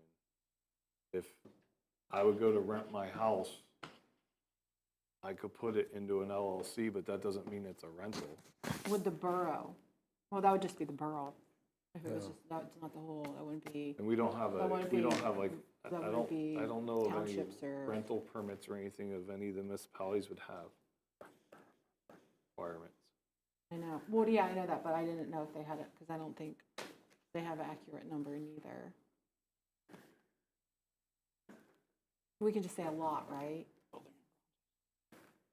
I will say it this way, my assumption is of the remaining 50% of the parcels, probably 50% of those are rentals. So that would be about 25%. If you consider some of the Airbnbs that are in it, that number could go higher. Right.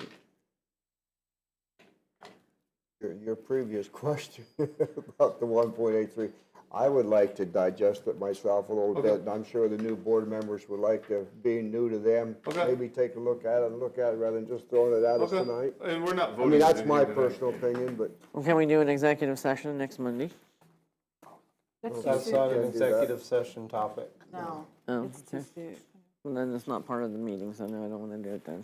Ben, can I wrap my head around it and give you? No, that's fine. I understand what you're saying, and I totally respect that. I mean, you're not voting on anything this evening, so. I'm a slow processor, sorry. That's fine. I've been thinking about it since last year. That's why I'm being slow. It is a complex process. We had very similar conversations in 22, 23. So please, if you have any questions in the next 2 weeks, please reach out to me. Thank you for your hard work, Dr. Almer. Because I know this was probably tedious and hard.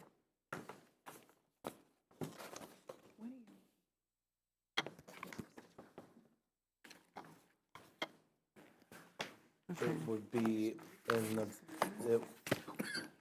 it's, after tonight, we would be having to prepare the budget for the 20th. Wait, what was the question? She's asking about the things that I presented to cut out of the budget. And after tonight, I would be telling Mr. Enders to prepare the final budget without those items in there. Can you repeat that? I'm sorry, we were. Her question was, is the board voting on what I presented? You would be voting on it in the final budget. After tonight, I would be telling Mr. Enders, unless you directed me otherwise, to take those things out of the budget.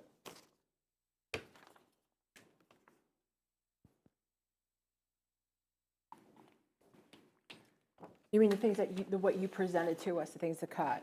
You want to know if we're okay with cutting them? Is that what you're Well, asking I'm us? cutting them unless you tell me not to. Okay.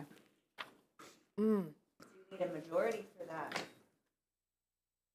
You don't need anything right now, so you say yes or no on the budget at the end.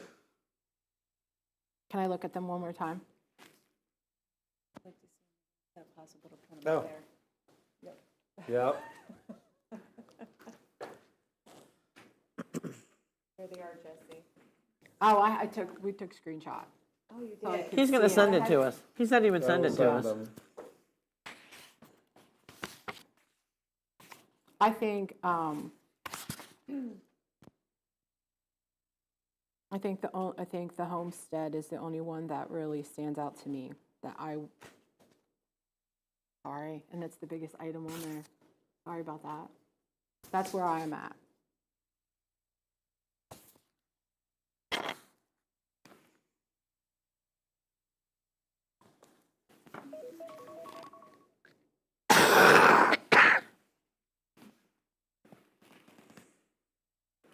You don't need an answer on that right now either, do you?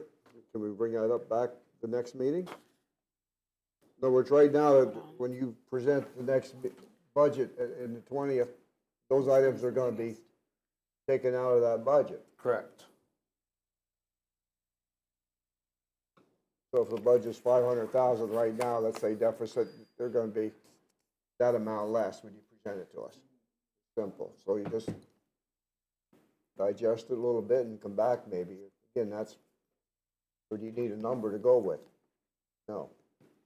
You need to know before 2 weeks. Because on the 20th, we're gonna be So, putting, what do we do? 20th, we're gonna be voting on the tax increase or decrease or whatever you decide, taxes. the budget we present on the 20th will not include these things. Well, get some clarity here, because we did ask for, on the 20th of May, there will not be a budget presented. Sorry, I misspoke. The only thing on the agenda that night will be taxes. What do you want to do? Or as approval. That will give us direction on how to create the final budget. Final budget on the 10th. The assumption is you are comfortable with Dr. Omer's reductions, cuts, and that the final budget on the 10th would reflect these amounts, plus whatever you decide to do on May 20th with taxes. I mean, if you go back to my very first sheet of paper I gave you, that had the various options in there, the one I told you ignore 50% and down.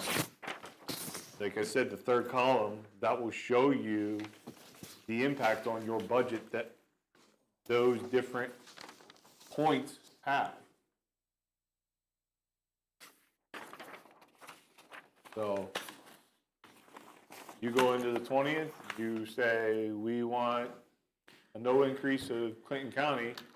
I'm gonna say, okay, that's fine. Just so you know, your budget deficit will increase by about $258,000.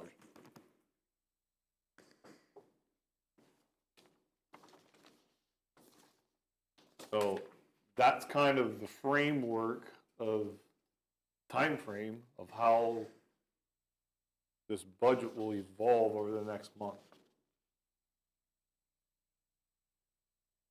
Is it possible to have a work session in the meantime, or maybe some of you don't feel it's necessary to digest this rather than coming back the 20th and coming up with a number and debating it for an hour or whatever and beforehand? Or do we have enough time to advertise it and have a work session on that, or maybe it's not even worthwhile? My question is, if you debate it for an hour on the 20th, or you debate it for an hour on the 13th, Well, what does it come up with matter? something, come up with something on the 20th and be done with it, so you have something to put on the agenda for the 20th. Well, I mean, it might not be the only thing I worthwhile, want to tell but- you, Mr. Burgard, is last year, we went into this meeting last year. We recommended a number. We got feedback from the board that they were okay putting that number on the agenda. That number got voted down. And then we looked and said, okay, what number do you want us to use for the final budget? And a conversation ensued, and we kind of landed with a number of to use for. We recommended, we recommended 25% of the index. I honestly don't remember what that amount was. I'd have to go back and look. And the board And okay we then? ended up, I No, think, we it didn't, rebalanced. okay. You go back your 8 slides, you'll see where we ended up. So what you're telling me, then we don't need a work session, just go ahead with your 1.83, whatever the number is right there, and then when we comes down to the actual meeting, we can turn it down or move on with it. You can adjust the agenda item in the meeting. You can't Right. add an agenda item you can't add something to the agenda that's not there. But you can adjust something that's on the You agenda. can amend it. Correct. We've done it already where it's been blank.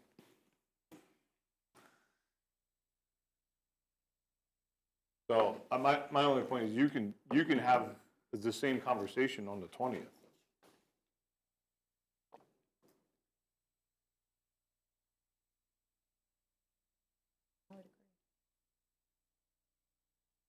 Okay, I'm fine with that. I understand.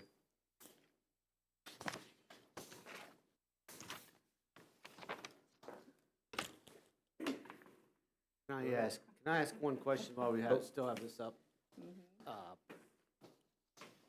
Are we sure that if we reduce the crossing guards, that students are still going to be safe crossing the street? Say that again, I couldn't hear Well, the you're end. reducing the crossing guards, correct? So, how many are you getting rid of? How many do we have total now? We have 5 now, we go down to 2. 1 on Locust, 1 on Thompson. All right, so are we going to be able to guarantee that they're safe crossing the street where there is no crossing guard, where there was one We're initially? gonna tell them to cross where the crossing guard is located. Okay, Basically, they're all side streets except those two. that's what I'm. Yeah, they're that's basically what I'm all side thinking. streets except the two at the school because the one at the top of the hill is a side street. It's not the main street that you're going across Mount Pleasant. And then we've already taken away from the upper parts and the lower parts of town that used to be there. Are the SROs still are there in the morning or just sometimes or not at all? Typically, there's somebody on duty that's around in the morning.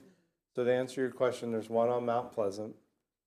There's one at the end of School Road and one at the entrance to the the parent loop Obviously, you notified at JSC. that this was discussing. End of School Road as you're coming down from the high school. When School Road ends at Locust Street, there's one there. There's one at the loop where the parents enter in front of JSC. So there's 4 on that street right now. From Mount Pleasant to the entrance to the bus loop. And a lot of what some of them are doing is not necessarily crossing kids.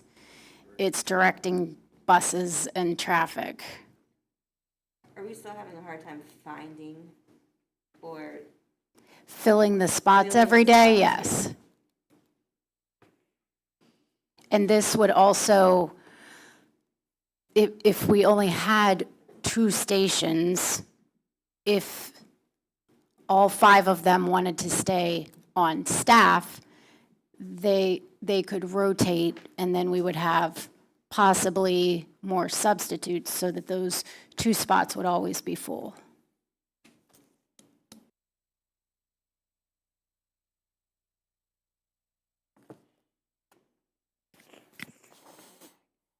Thank you.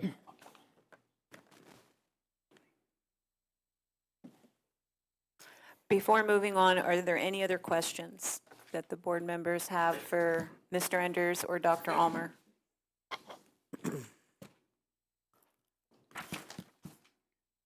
All right. We will now have courtesy of the floor. And Mr. Pryor, you have signed up.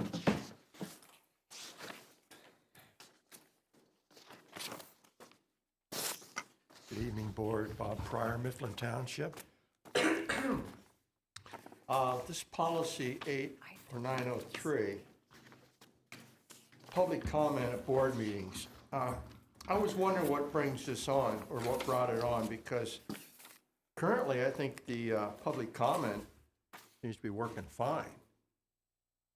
So can somebody in layman's terms explain to everybody here what the difference is between me up here now, talking to you, and what it would be 6 months from now if this is passed?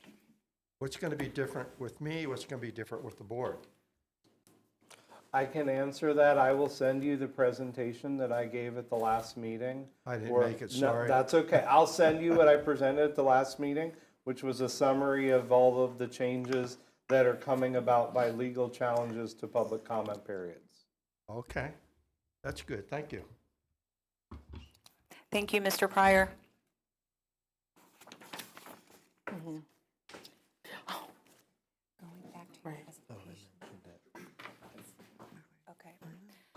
Mr. Schweitzer. Mr. Schweitzer, you did not sign up tonight for this part of the meeting.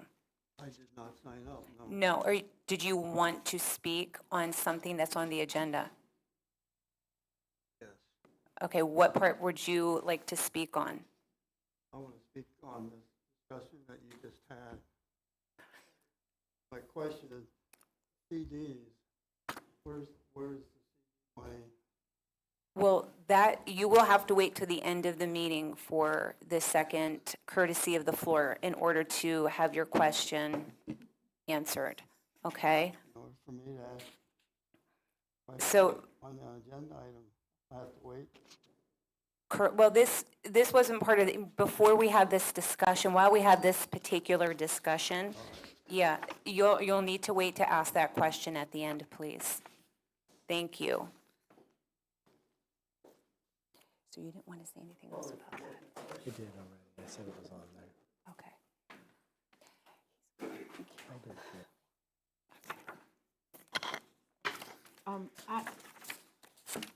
I was watching the clock and it started before Bob introduced himself.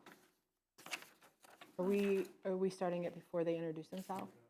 Oh, did it? Just watch that. Thank you. I'm not, yeah. Sorry, because I Thank just. you. And he didn't need the whole 3 minutes anyway to Okay. introduce himself and say what he said, but thanks. Moving on to personnel. Items to approve, A through G. Can I have a motion, please? Motion. Second. I'm sorry, who was that? Thank you.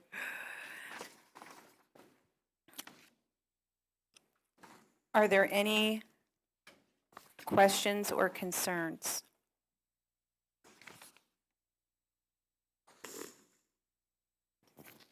Hearing none, all those in favor say aye. Aye. All those opposed say aye. Motion passes. Under Buildings and Grounds,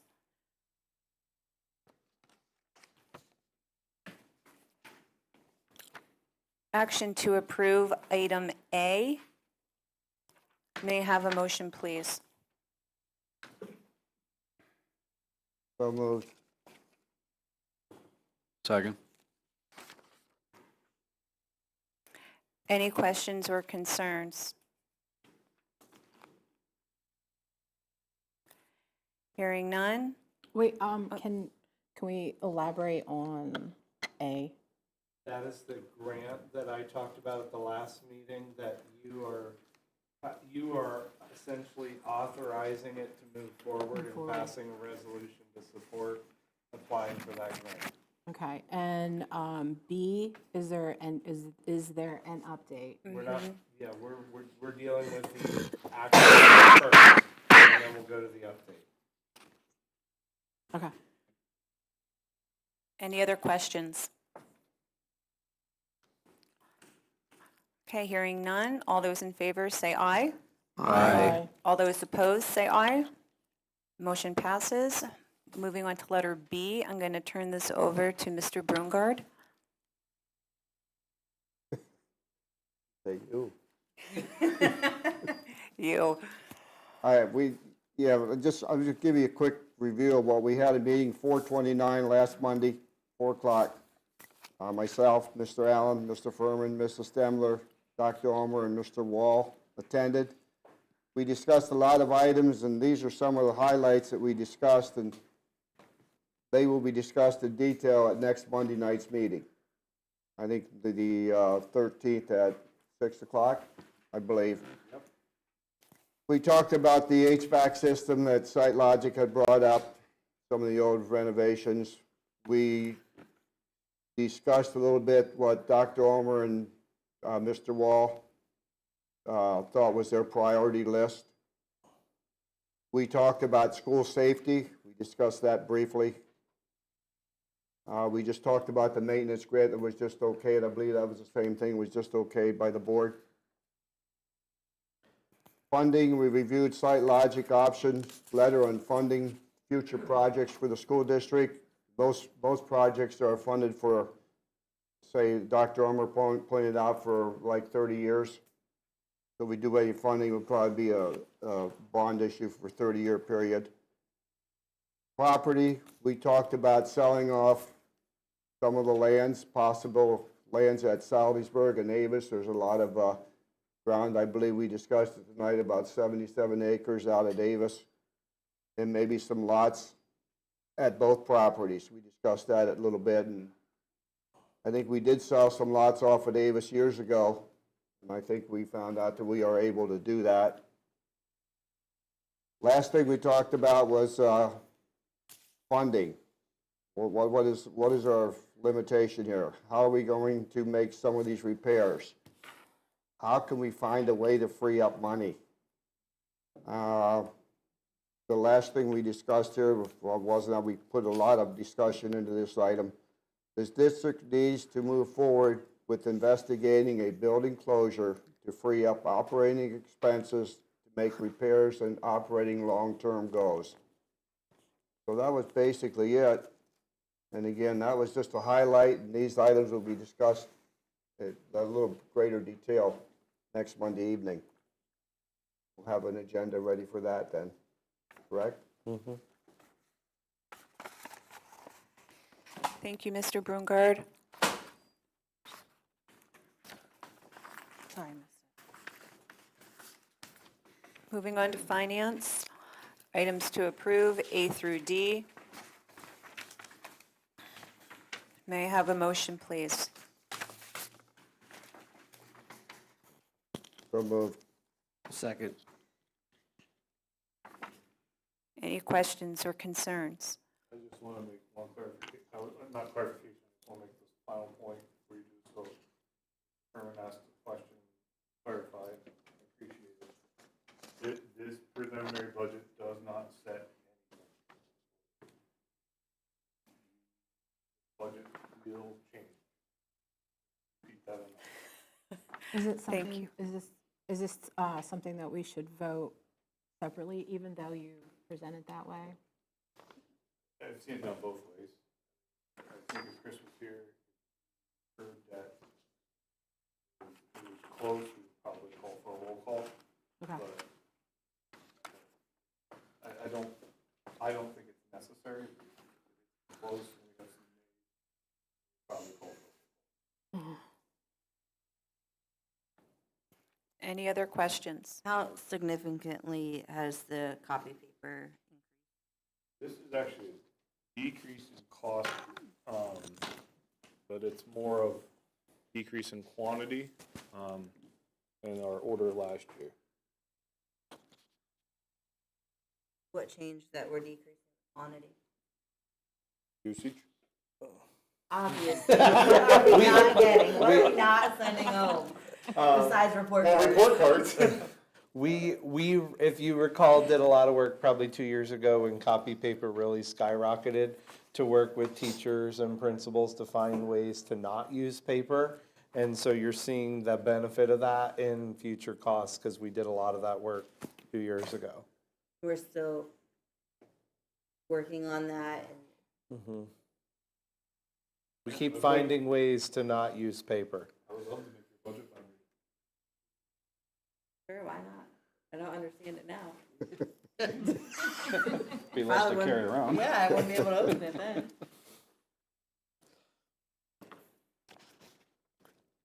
Any other questions?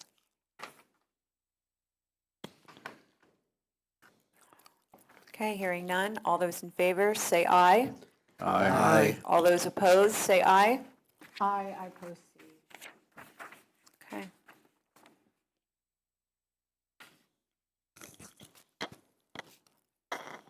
Motion passes.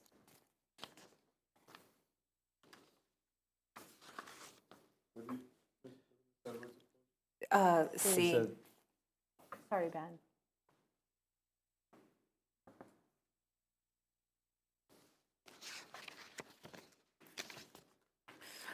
Moving on to miscellaneous, items to approve, A through E. May I have a motion, please? Motion. Second.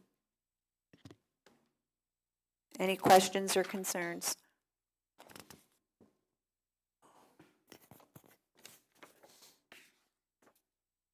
Hearing none, all those in favor say aye. Aye. All those opposed say aye. Motion passes.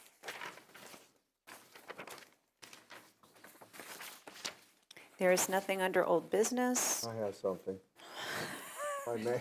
I'm sorry. So this is for the board, and I think Mr. Mencher's back there yet, but this concerns girls wrestling. I happened to be in New York last week, and I ran into Jay White, which is the head wrestling coach at Athens High School. Bill, you may know him, but he also coaches the girls wrestling team. And the way they work it out is he coaches the boys from this will alleviate some room problems.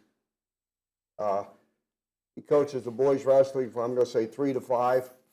And then he again coaches the girls from 5 to 7. So they use the same mat room for the boys, and then they're done, they use the same mat room for the girls. And I asked him, I said, how do you control the locker room situation? He said, well, we have two women, I think they call them wrestling moms or something, which are volunteers that come in and take care of the girls when they're in the mat room there.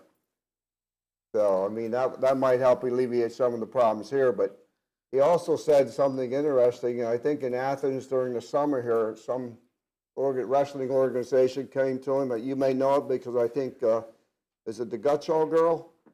I believe they're going to close down the street up there. They're going to put 2 mats out on the street, and they're going to have this wrestling affiliation come in there with high school girls, and they're going to have a day of wrestling out there on the streets in the city of Athens, from what he told me. So it'd be kind of interesting. And I think the girl from Jersey Shore is going to be there as one of the participants. She was invited, if I'm not mistaken. So just thought I'd pass that on to you for what it's worth. Thank you, Mr. Brungard. I have something I'd like to say too, for old business. Sure. Okay. One, I want to make a comment about Patty and Ms. Smockmeyer's presentation that they had today. I know when I played sports that we had a teacher's child who played on our team and didn't get a lot of game time, but he rode with us and participated in practice. And I just love the fact that they have their own team. And, you know, he was, I think, very fortunate to ride the bus with us and go along. Also, I just want to also think about the funding that comes in for students that have a special need. There's extra funding, and we're supposed to be able to provide their needs. And I know that they're going to do, they said they're going to do a club and start their own booster, but I also think that if there's things that they need, that funding, isn't that for those types of things also? Would that go? Because, I mean, having a Special Olympic team in the school district is so new. Does that make sense? So are you asking? Yeah, I'm asking if that's something that, that if they have needs that their booster doesn't provide, that they ask for, does that come out of the IU? Or It comes does out it of come the athletic budget right now. Okay, so it comes out, but would it come out of that though, or no? I would say, Since it's- I don't think that would be, those are instructional dollars. Right. And this isn't an instructional program, so I don't That's think you not could do considered? that. I don't think so. Even though, can anybody play on that team? I'd You have can to get back look to at- me. Yeah, That's I'd not have to something look I at can what's ask. allowable. Okay, no, that's fine. And the other thing I just wanted to say about the 27 credits. I know that thank you for your presentation. I know you went over it and you said that they're getting credit for what they're already doing, correct? That's how we look at that? Because if they're not required to get the credits, there's a lot of study halls. If they didn't have 27 credits? My question would be, what would they be doing We had, besides earning credits?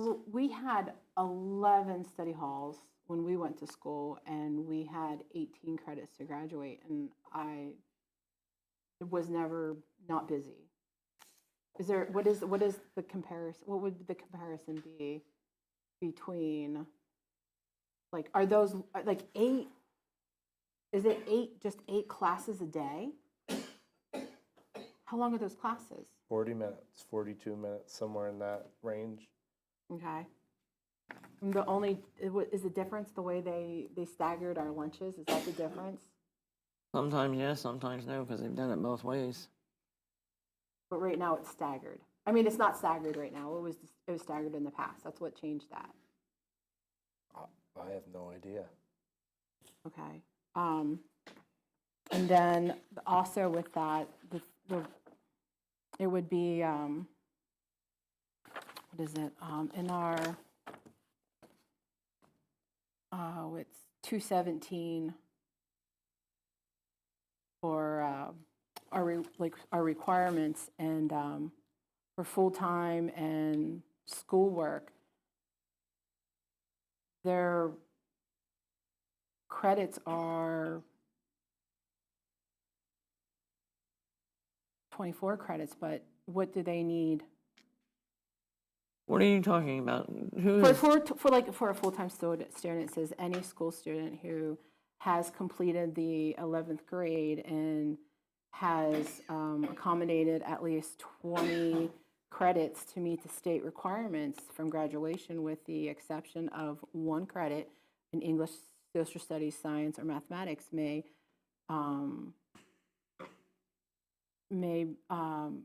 approved by the board and college, and they have to write a letter of admissions with a full-time freshman standing upon successful completion of the freshman's year's requirement, a minimum of 24 credits hours, and students shall be eligible for graduation. What are you asking? Well, that's not 27 credits. That's just the freshman year at college, 24 credits. Okay. Because most you want to follow through, or you want me to go ahead and answer? Go for it. I think what policy are you reading from? The early admission policy? Yeah, it's the 217. In other words, a kid can go to college early. Uh-huh. They can leave their junior year and not do their senior, and it doesn't happen often, but it does happen. Uh-huh. And when they go to college, they have to be a full-time student. Uh-huh. And a full-time student, most colleges minimum is 12 credits a semester. So that's where they have to complete 24 credits their freshman year. Then they can come back and graduate with their class. Most students that go to college take more than 12 credits in a semester, but that's the minimum. So that 24 credits is coming just from 1 year at college, and credits are identified different at college than they are in the high school. I don't think you're not, I think you're reading that as 24 credits is what they need in order to graduate from us if they do that. I don't think that's the way that is intended. So they have to have 27 credits if they want to leave school.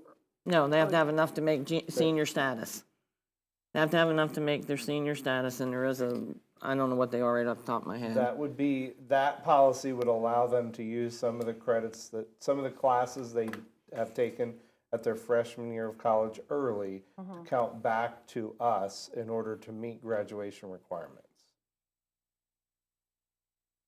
I just know that when we went to school, we took classes we didn't get credit for. We didn't even get a half a credit for.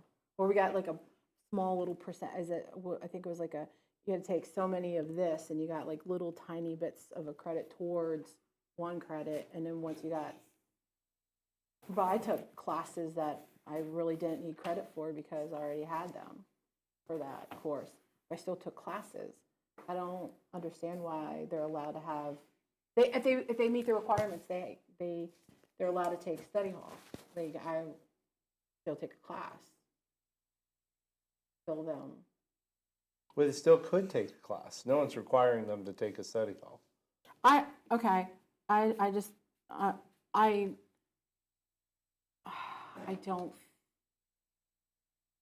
don't feel that the 27 credits have actually, we've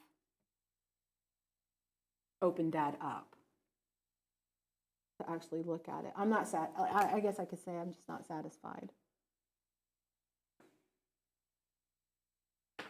Sorry. I can look at it more. Okay, thank you. That's all. Okay. Well, next we will have courtesy of the floor.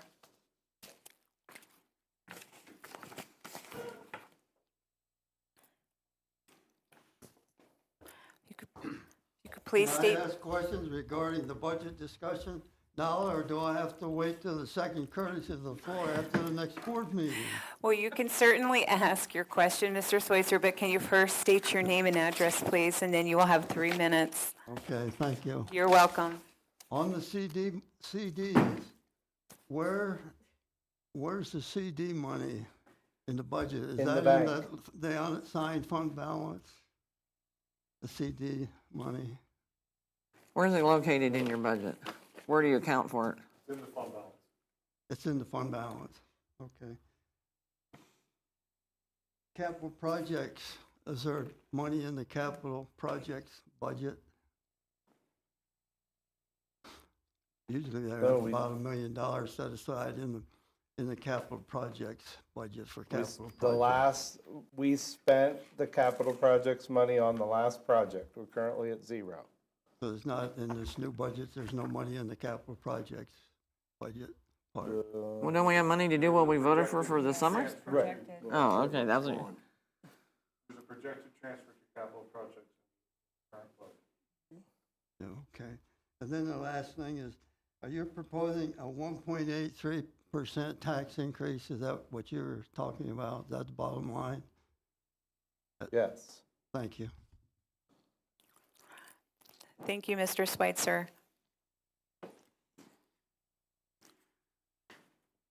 Steve Helm, Pyatt Township. And these discussions, I mean, we all knew they were coming. I've spoken before about being responsible and making your decisions and so on. There are a lot of tough decisions to be made, and I really appreciate seeing some of the cuts proposed. Not that I really want to see educational opportunities cut, but it's important that the board weigh the significance of an increase in taxes for residents. When you use the $100,000 value to say that it's a $33 increase, it's really kind of a disservice. It's an idea, it's a landing point. But a $300,000 house would be a $99 increase. There are a lot of folks out there who are really struggling right now, and the elderly, those on fixed incomes, Social Security, et cetera. And I do know of one elderly lady that I just assisted in paying her taxes because she got a delinquent tax notice. It caused her to overdraft her bank account and incur additional fees because other things were drawn from her account. These are real people and real issues that we're dealing with. I see that the cuts, so I'm just going to ask you to weigh all of those things as you make your decisions related to the budgets. Wants versus needs, whether or not a new curriculum is really needed or wanted. I want a Mercedes, but I have a Hyundai. This board's decisions affect everybody in their community, and it's really, really important. You take this budget time very seriously.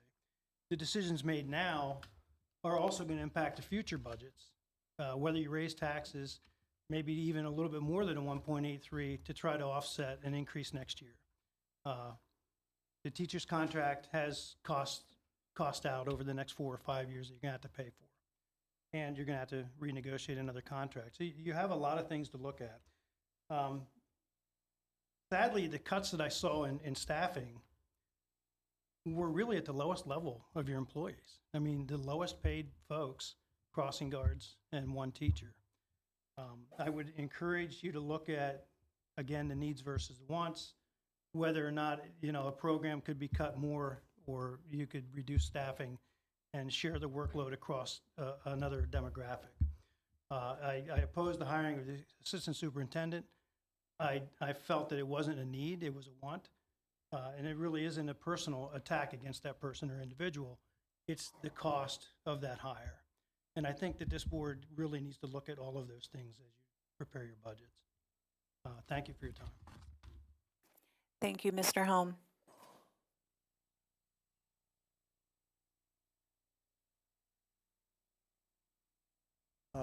Bob Pryor, Mifflin Township. This credit stuff is really, I don't know, I think it's mixed up. I noticed some of the things you were saying before, that apparently there's a problem with some students making the required credits for whatever reason. I think, like Mr. Helm said, you got to consider possibly cutting some credits. I mean, I know some students, or they used to be students, they quit school early. They had a job after school. They simply could not handle the credit load. They quit school. So you got to think, are we really helping the students out by trying to be a Harvard University here? I mean, how many other districts in the state have 27 credits required? I mean, I called around. Most of them, you're looking at 21% on average, or 21 credits on average. That's a lot of work. And you got to give the kids credit that do have a job after school. And unfortunately, the two boys that quit were pretty sharp kids, but they just couldn't keep up with the load.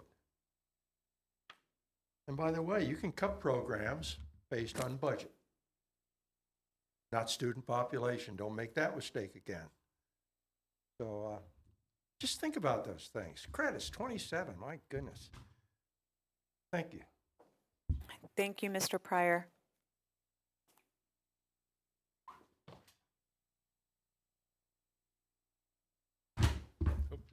Hi, Brian Savage from Watson Township, just up the road. I just want to talk a second about these changes to the Title IX of the Civil Rights Act about the to eliminate sex-based discrimination. It looks like the Biden administration has now proposed to add gender identity to that as well. Apparently, these rules have somewhat passed and aren't going to go into effect until August. But currently, the Title IX online is 1,600 pages. So excuse me if I didn't quite make it all the way through. But it basically just says, or what I fear, and maybe this is to the extreme, is that a student can change their gender identity at the whim, and they don't have to prove any of it. And then if you don't go along with it, then maybe you can get in trouble. So it might open the door to boys playing in girls' sports, and there's nothing you can do about it. Boys using the women's bathroom, and there's nothing you can do about it. Because if you say it out or try to prevent that, then that's a violation of Title IX. And I suppose the worst consequence is you lose your federal funding. So I know it's a small portion of that pie chart, but it's probably still a reasonable dollar amount. But I don't really have any solutions, but I just wanted to bring that to the floor and see if there's any discussion, or just put it out there for you guys to think about amongst yourselves, if there's anything that can be done to maybe just say, hey, by the sex you were born with, this is what you're allowed to play in, you know, for sex-based sports, or the bathrooms you're allowed to use, and there's no middle ground, and somehow still be in compliance and not lose it. So I didn't have anything else, but just wanted to get it out there. So thank you. Thank you. Let me comment. Absolutely. Thank you, Mr. Savage. And go right ahead. Well, the board is discussing that. It is, Title IX does take effect in August of 1st, but also be aware that at present time, within the past week, there are 21 states that are fighting the federal government on that. So I think we have some time in the process, but it is being discussed. It sounds like might be, I don't know if Shapiro is going to be able to do it in Pennsylvania, but at least, you know, the louder voices, and the more of them, the better. So good deal. Thank you. You're welcome. Thank you.